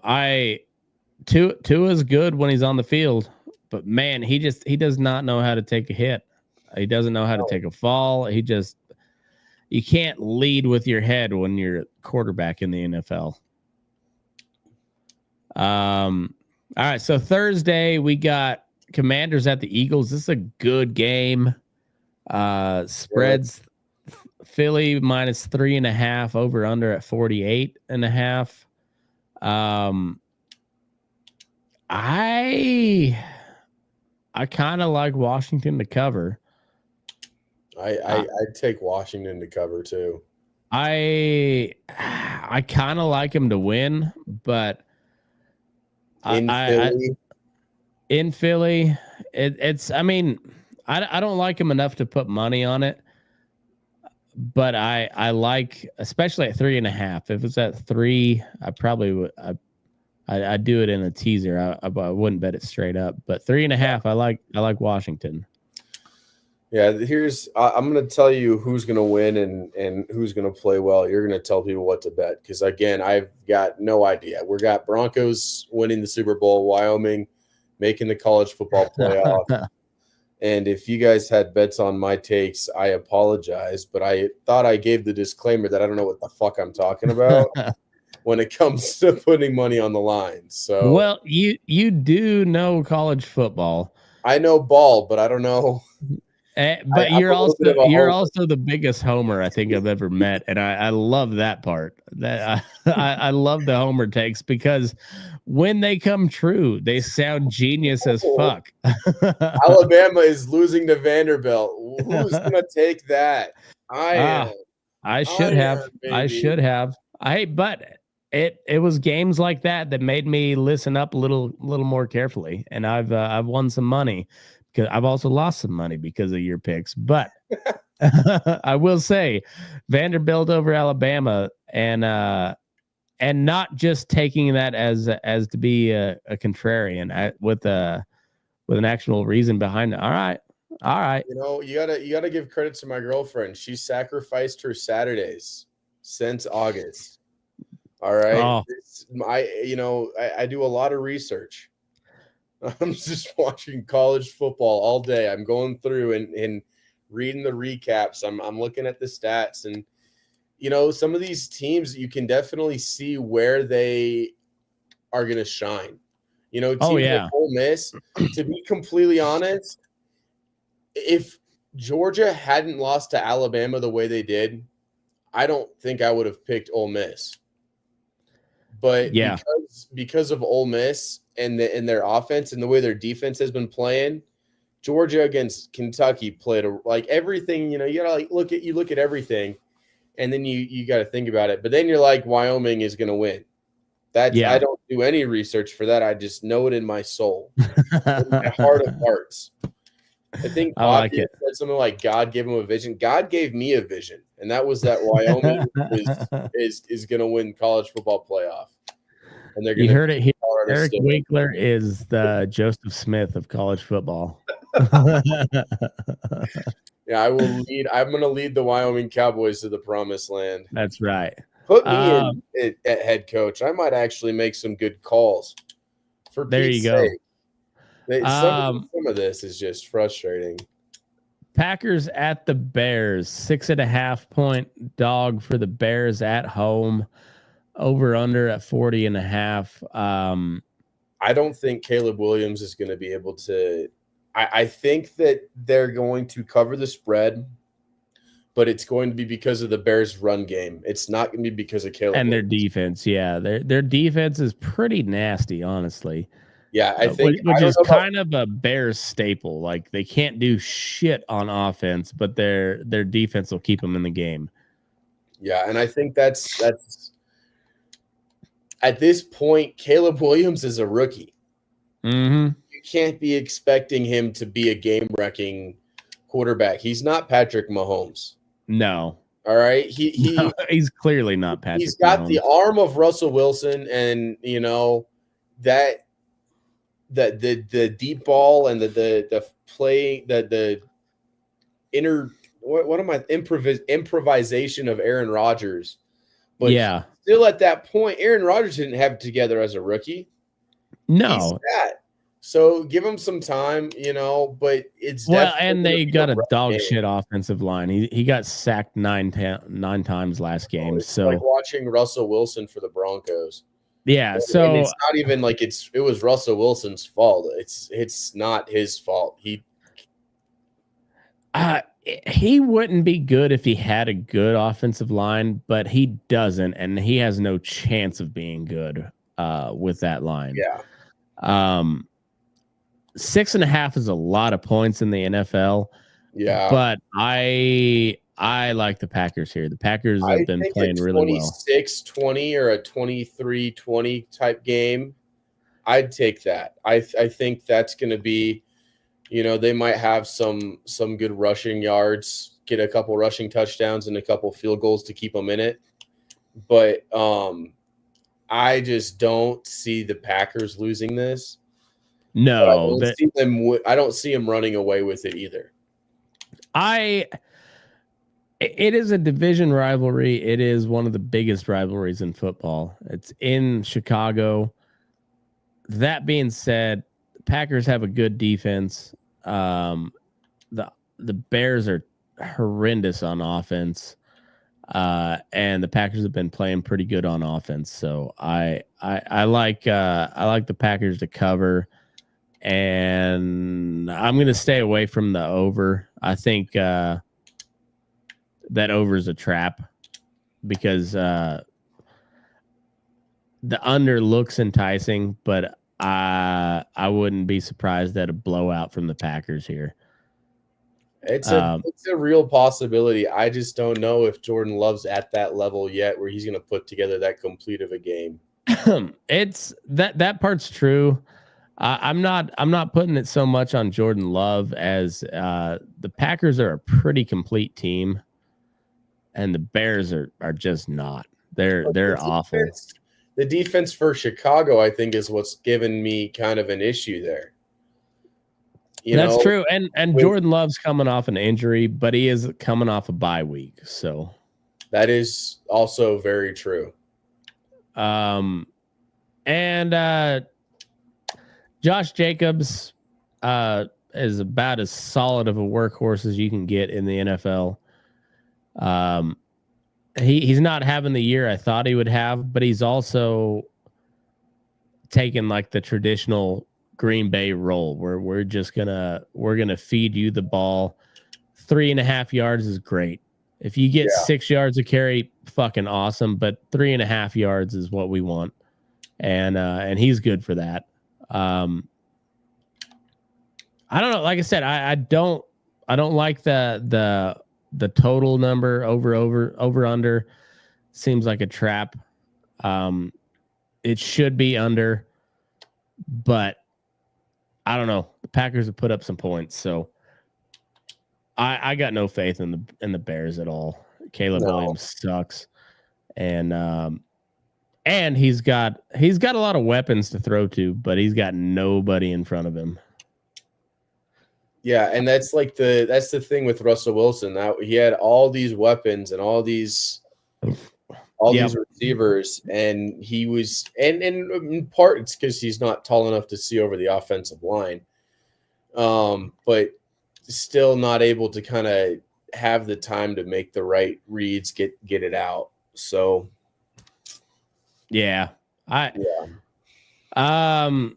Jaguars at the Lions. I don't know. They might put up 36 points in field goal. That's true. This is the biggest spread I've seen in the NFL all year. We got Detroit minus 13. The Jaguars suck, and they live in Jacksonville, apparently. I'm giving my best Kamala Harris explanation of the Jaguars. Apparently, I guess. They're a small team, not very good.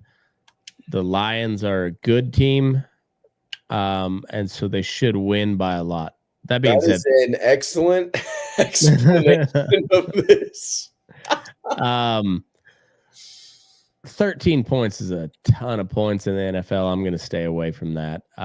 It'd be a good game to throw in a teaser, maybe.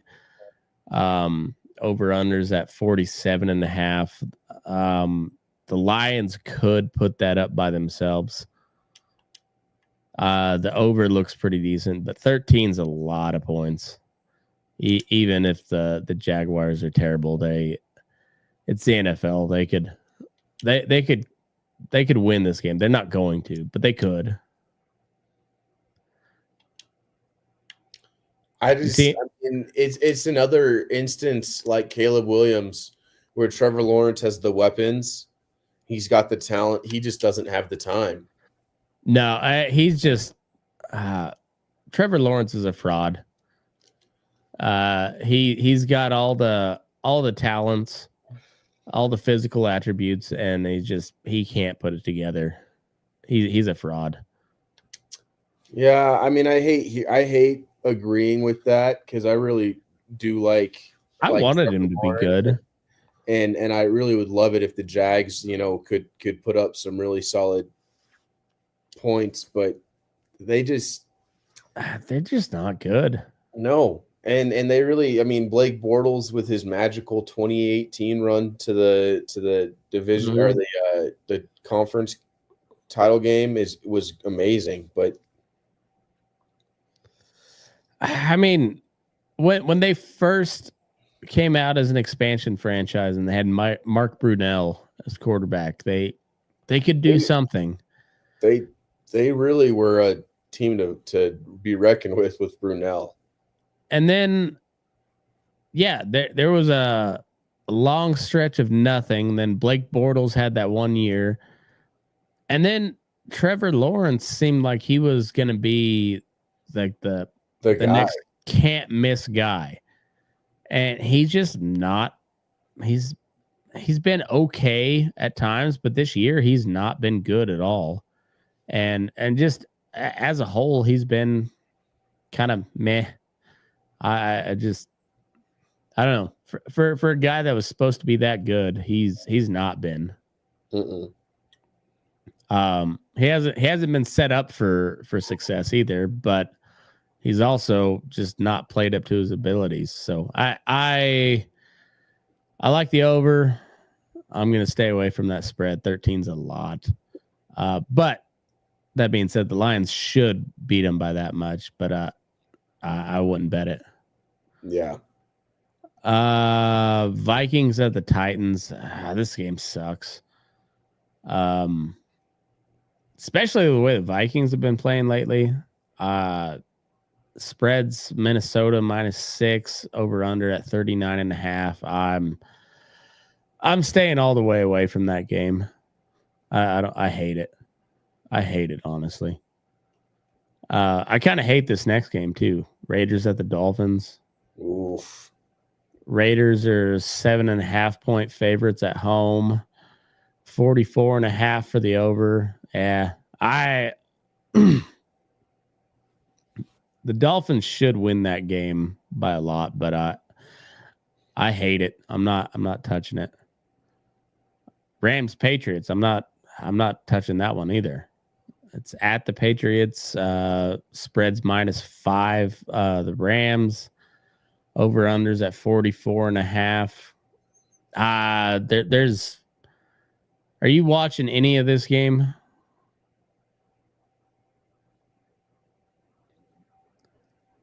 No. There's no reason. I thought about it, and no. Yeah, I don't. There's no reason to. So yeah, don't bet on it. Browns at the Saints. Good. This is a terrible weekly slate. Browns at the Saints. You got New Orleans -1.5. Over under at 43.5. Save your money. That game sucks. Yeah, I think Saints are gonna take that for sure. They should, but I'm not even throwing that in a teaser. No. Do not put any money on that game. That game sucks. Colts at the Jets. Who cares? Who fucking cares? Jets are -4. -4.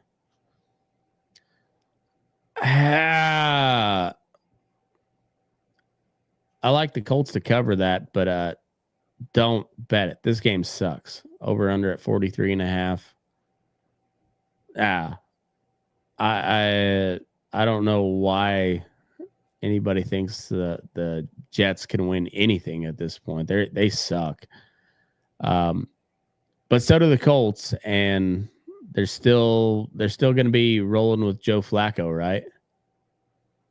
I think so. That's what it's looking like. Yeah. This game sucks. I mean, there's some stuff to talk about there, but betting wise, don't do it. Don't touch it. Ravens at the Steelers. This is a good game. We got Baltimore -3. It seems a little big of a spread. I think so too. I like Steelers to cover there. Over-unders at 47.5, which normally would seem high for the NFC or the AFC North, but I don't know. I don't know on that over, but I like Pittsburgh to cover there. I don't know if they win, but that's going to be a good game. That might be the game of the week. I think I don't understand why they're playing at 10 a.m. That is I don't either. That's stupid. That should be the Sunday night game. Falcons at the Broncos. We got Broncos -2.5 favorite, 43.5 for the over. I like the over. I mean, not the over. I like the under. And I like the Broncos to win. I don't know if they cover. I don't know what the final outcome of that game will be, but I do like. I like the Broncos to win at home. Yeah. That spread seems about right. That seems like a field goal game. And if they can block at all, we got a pretty good kicker. Yeah, I don't know. It just seemed sketchy to me. Real sketchy. That was just some bullshit. Yeah. He did not set up to block. He got blown over. And that entire wall just crumbled. Yeah, it was it was sketchy. I don't get it. Seahawks at the Niners. What's your thoughts on the Seahawks? I think they are dark horse contenders. I don't see them. They're going to play spoiler to somebody. I think so too. But honest to God, they can't put it together. I think they gambled on Geno Smith and it didn't pan out. Like Geno Smith is just okay. But when you got Tyler Lockett and DK Metcalf and Jackson Smith and Jigba, like you should be putting up way more points than you are right now. Yeah. Noah Fant, Kenneth Walker III. There's no reason they shouldn't put up more points than they do. I think Geno Smith is just mediocre.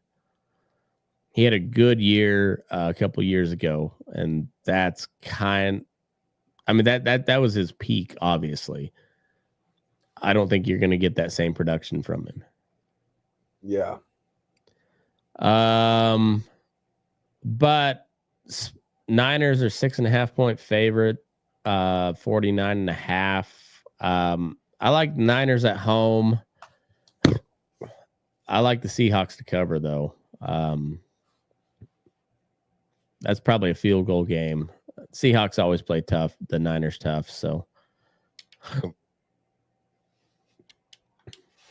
But I don't know. We'll see. We'll see how McCaffrey looks. He's kind of the defining factor for the Niners. Like if he comes back strong, I mean the Niners are right back in it. They're going to win the West, but I think they could take on. They could beat the Eagles.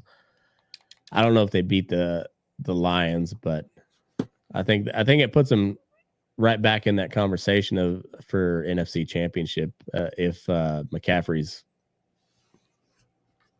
what he's supposed to be. Healthy. If he's what he's supposed to be. Yeah. Yeah, I think that's a field goal game though. I don't see the Niners winning by 7. Kind of like the under. It'll be close, but I like the under a little bit. Yeah. Chiefs at Bills. That's another game. And it's still not what's the Sunday night? Is Bengals? Why Bengals Chargers? I mean, I know people hate the Chiefs, but I would way rather see Chiefs at the Bills on Sunday night. Yeah. We got Buffalo -2.5, over under at 46.5. As much as I want to bet on Josh Allen, yeah. Maybe the script writers are like, no, this is the game where they lose it. I pray that's what it is, but I do too. I still take Chiefs with the points. Yeah, I want Josh Allen and the Bills to win this game. It's hard to bet against the Chiefs right now. Hard to bet against them. Bengals at the Chargers. This is such a worse game than either. What was the other one that we had? Ravens Steelers. Yeah, Ravens Steelers in the morning. Come on. That'd have been a great Sunday night game. Yeah. Chargers -1.5. Over unders at 46.5.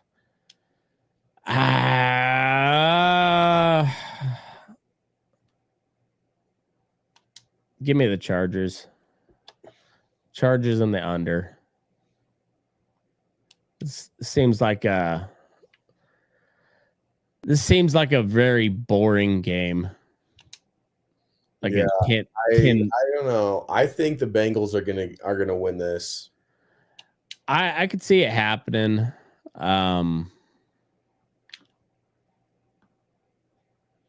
I say if the Bengals can score 28, they probably win this game.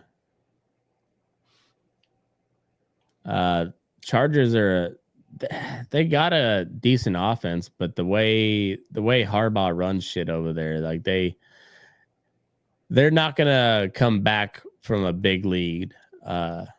They're not built that way. They got to run the ball, control the clock. I don't know. I like the Chargers, and I like the under.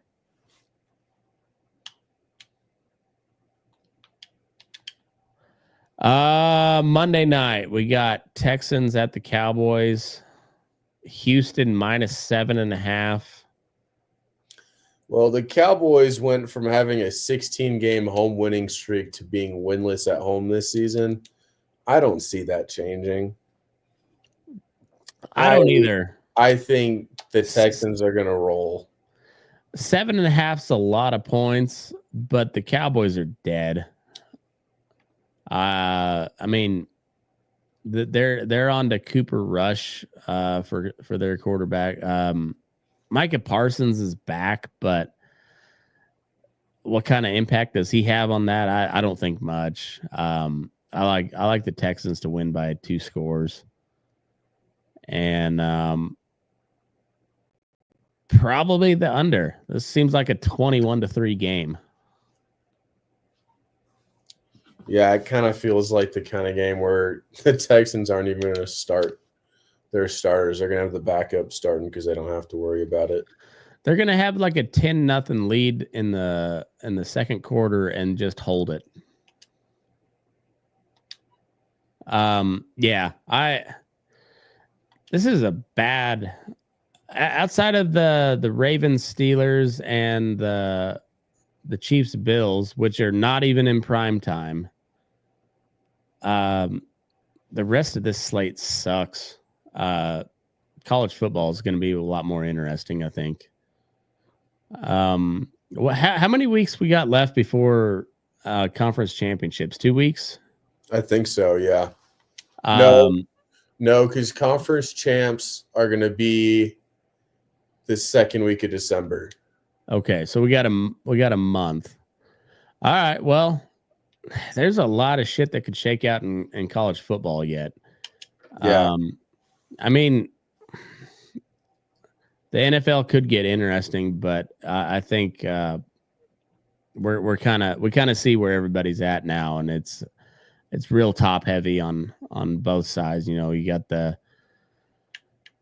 I think you have the Chiefs and the Ravens, and then the Eagles, Lions.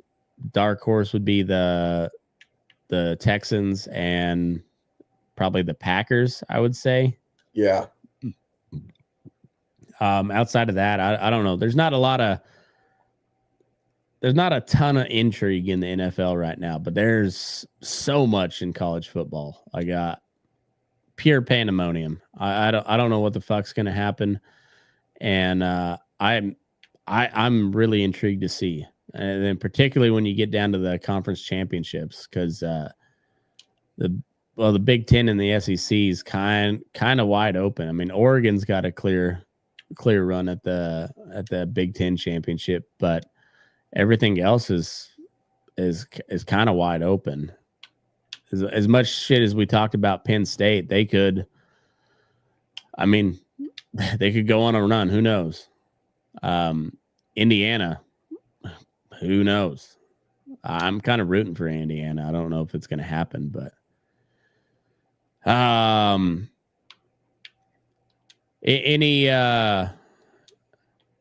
what's your predictions for college football as of right now? This, so we'll start with the SEC conference championship. I'm gonna say Texas in the conference championship. It's gonna be Texas and Alabama. Texas is gonna lose again, and then Big Ten. I've got Oregon winning the conference championship against Indiana. I think we're going to beat Ohio State. But even if it's Ohio State or Indiana, I think Oregon wins the Big Ten. Big 12, I've got Kansas State up against BYU. It'll be a 10-2 Kansas State versus a 11-1 BYU. I think is how it's going to shake out. Mm-hmm. I think Kansas State's going to squeak in with the tiebreaker over Colorado. I think Pac-12, my Pac-12 champion is Washington State, but going out on a limb there. Oregon State, they might come through.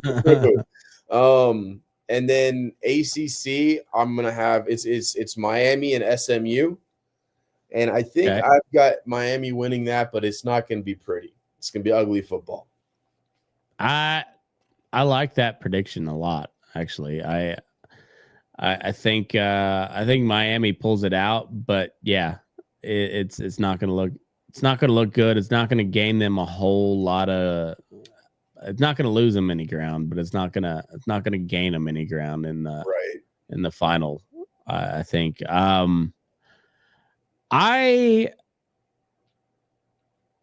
Big 12, I think is going to be BYU, probably Colorado. I'm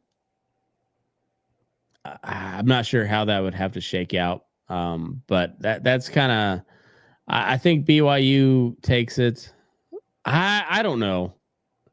we were talking about the Big 12, and Big 12's corrupt as shit. I wouldn't be surprised to see them push Colorado over the edge and get Colorado in the playoff.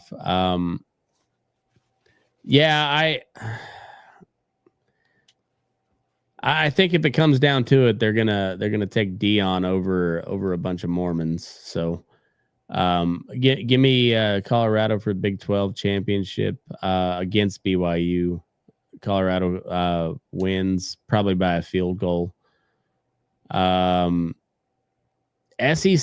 I'm gonna say Texas and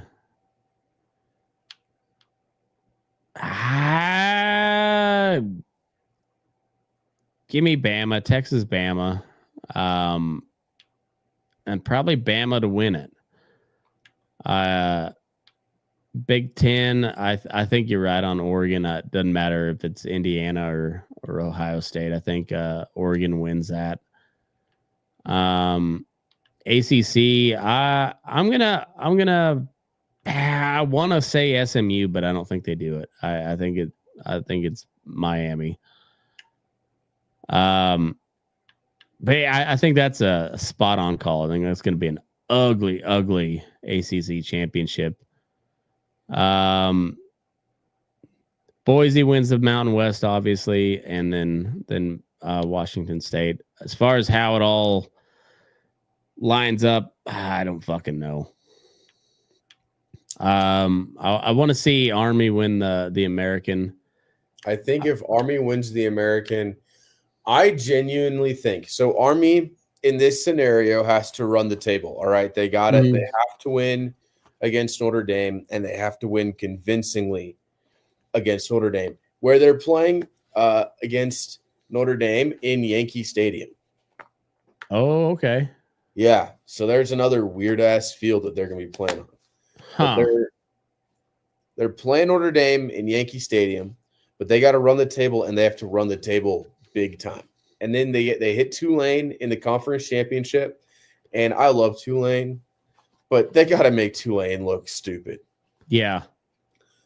And Boise State's got to do the same, which is obviously the hardest game they have left on their schedule. Is Wyoming. Well, no, it's CSU. CSU. I'm being realistic in this. All right. Now, normally I'd say, the hardest. CSU does not perform well against Boise. So neither does Wyoming, and we've got them at home. And I was excited because I thought, also, things have changed in the 6 years since I was regularly attending home games here, and the culture is way different. Yeah. And that used to, I think, really bolster a lot of these Wyoming teams. We got guys like the stands are empty in the fourth quarter. Close game or not. Yeah, that sucks. And it's like you can't have your team. All right. So and Boise State, I think, is gonna come here and roll, which is gonna suck, but they're gonna do it. So I think their hardest game is going to be against CSU. And unfortunately, it's going to knock CSU out of the running for Mountain West Conference champ. Yeah. But I think CSU with an 8-4 season, that's a good season it's a good showing for CSU. But I think, honest to God, Miami loses again. Clemson loses again. Yeah. SMU is their highest ranked, and SMU loses against Miami in the conference championship. They're going to put Boise State above the ACC. And they should. And I think the group of 5 champion that's going to get that extra spot is going to be Army. I think Boise State might have a first round bye. All right. I'd like to see it. That's my relatively unlikely but pretty possible scenario, is that Boise State runs the table, Army runs the table, the ACC gets kind of pushed back, and it'll be in order: SEC champ, Big Ten champ, SEC champ, Big 12, Mountain West, ACC, and then the American with Army. Okay, and then Big 12 getting snubbed altogether. No, I have them ahead. So it's Big 10, SEC, Big 12.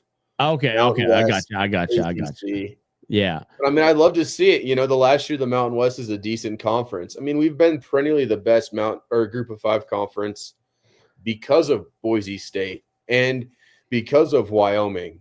Yeah. And UNLV and Colorado State having their years. This is the first year for Wyoming. We had 10 straight bowl appearances under Coach Bowl. No shit. Maybe not 10. I don't know. I think we had 10 bowl appearances under him. But, I mean, we had winning seasons, and we were a strong team. But now we're looking more like the MAC. Yeah, it's the MAC they haven't really ever gone anywhere, but it's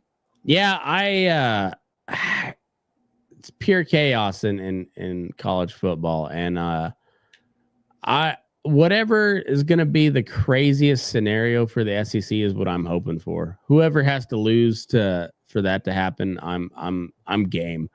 I mean, I would love it if Ole Miss somehow managed to finish at 10-2 and make it to the conference championship against Texas.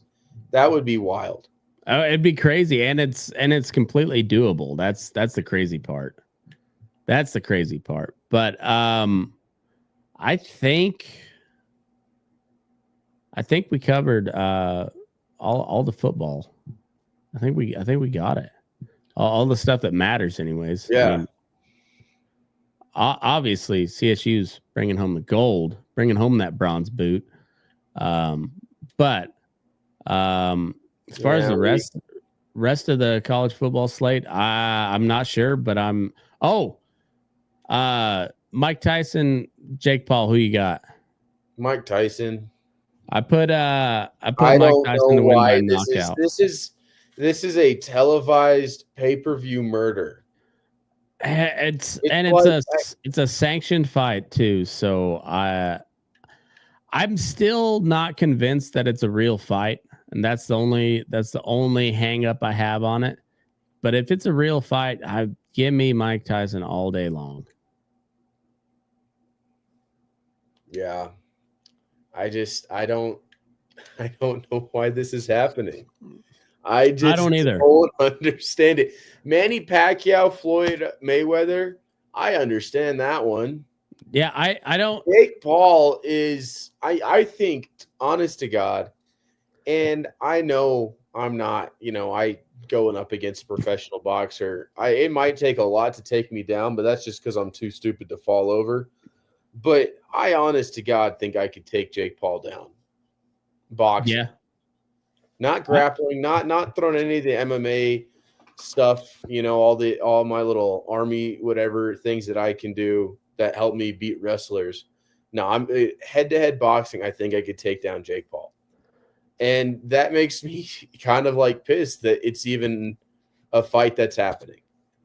I've come around a little bit on Jake Paul as thinking that he's a legit kind of decent, okay boxer, but also he's not ever fought a real boxer.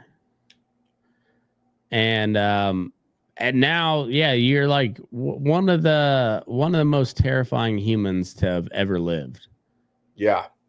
And that's got a list, which makes it so much scarier. Yeah, well, and then when you got a dude with a lisp saying that he's gonna fuck you until he loves you. I mean, I don't know. If it's a real fight, give me Mike all day long. I took him to win by knockout. I'm not convinced it's a real fight, even with the sanctioning and Netflix and all of that. I'm still not convinced. Well, with the Netflix is what makes me think it's not a real fight. See, that's kind of where I'm at too. I don't know, but I think it's pretty clear that the people that are tuning in are tuning in because they want to see Jake Paul get knocked out. And I don't hate that at all. He might win. It's completely possible, but like I said, I'm not at all convinced it's a real fight. But if it is, I'll take Iron Mike all fucking day. I just don't understand the point. I mean, it's money. I just feel like Mike Tyson is going to have to go to therapy after this because he's going to kill somebody. Yeah. I don't. He might actually eat that dude. Yeah. Oh, and then we got John Jones fighting this weekend. John Jones, Stipe.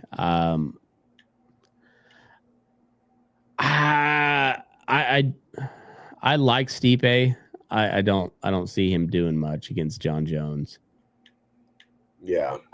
He hadn't fought in 4 years, so I mean that could be in his favor. I don't see how it would be, but yeah, and then John Jones is he's gonna retire.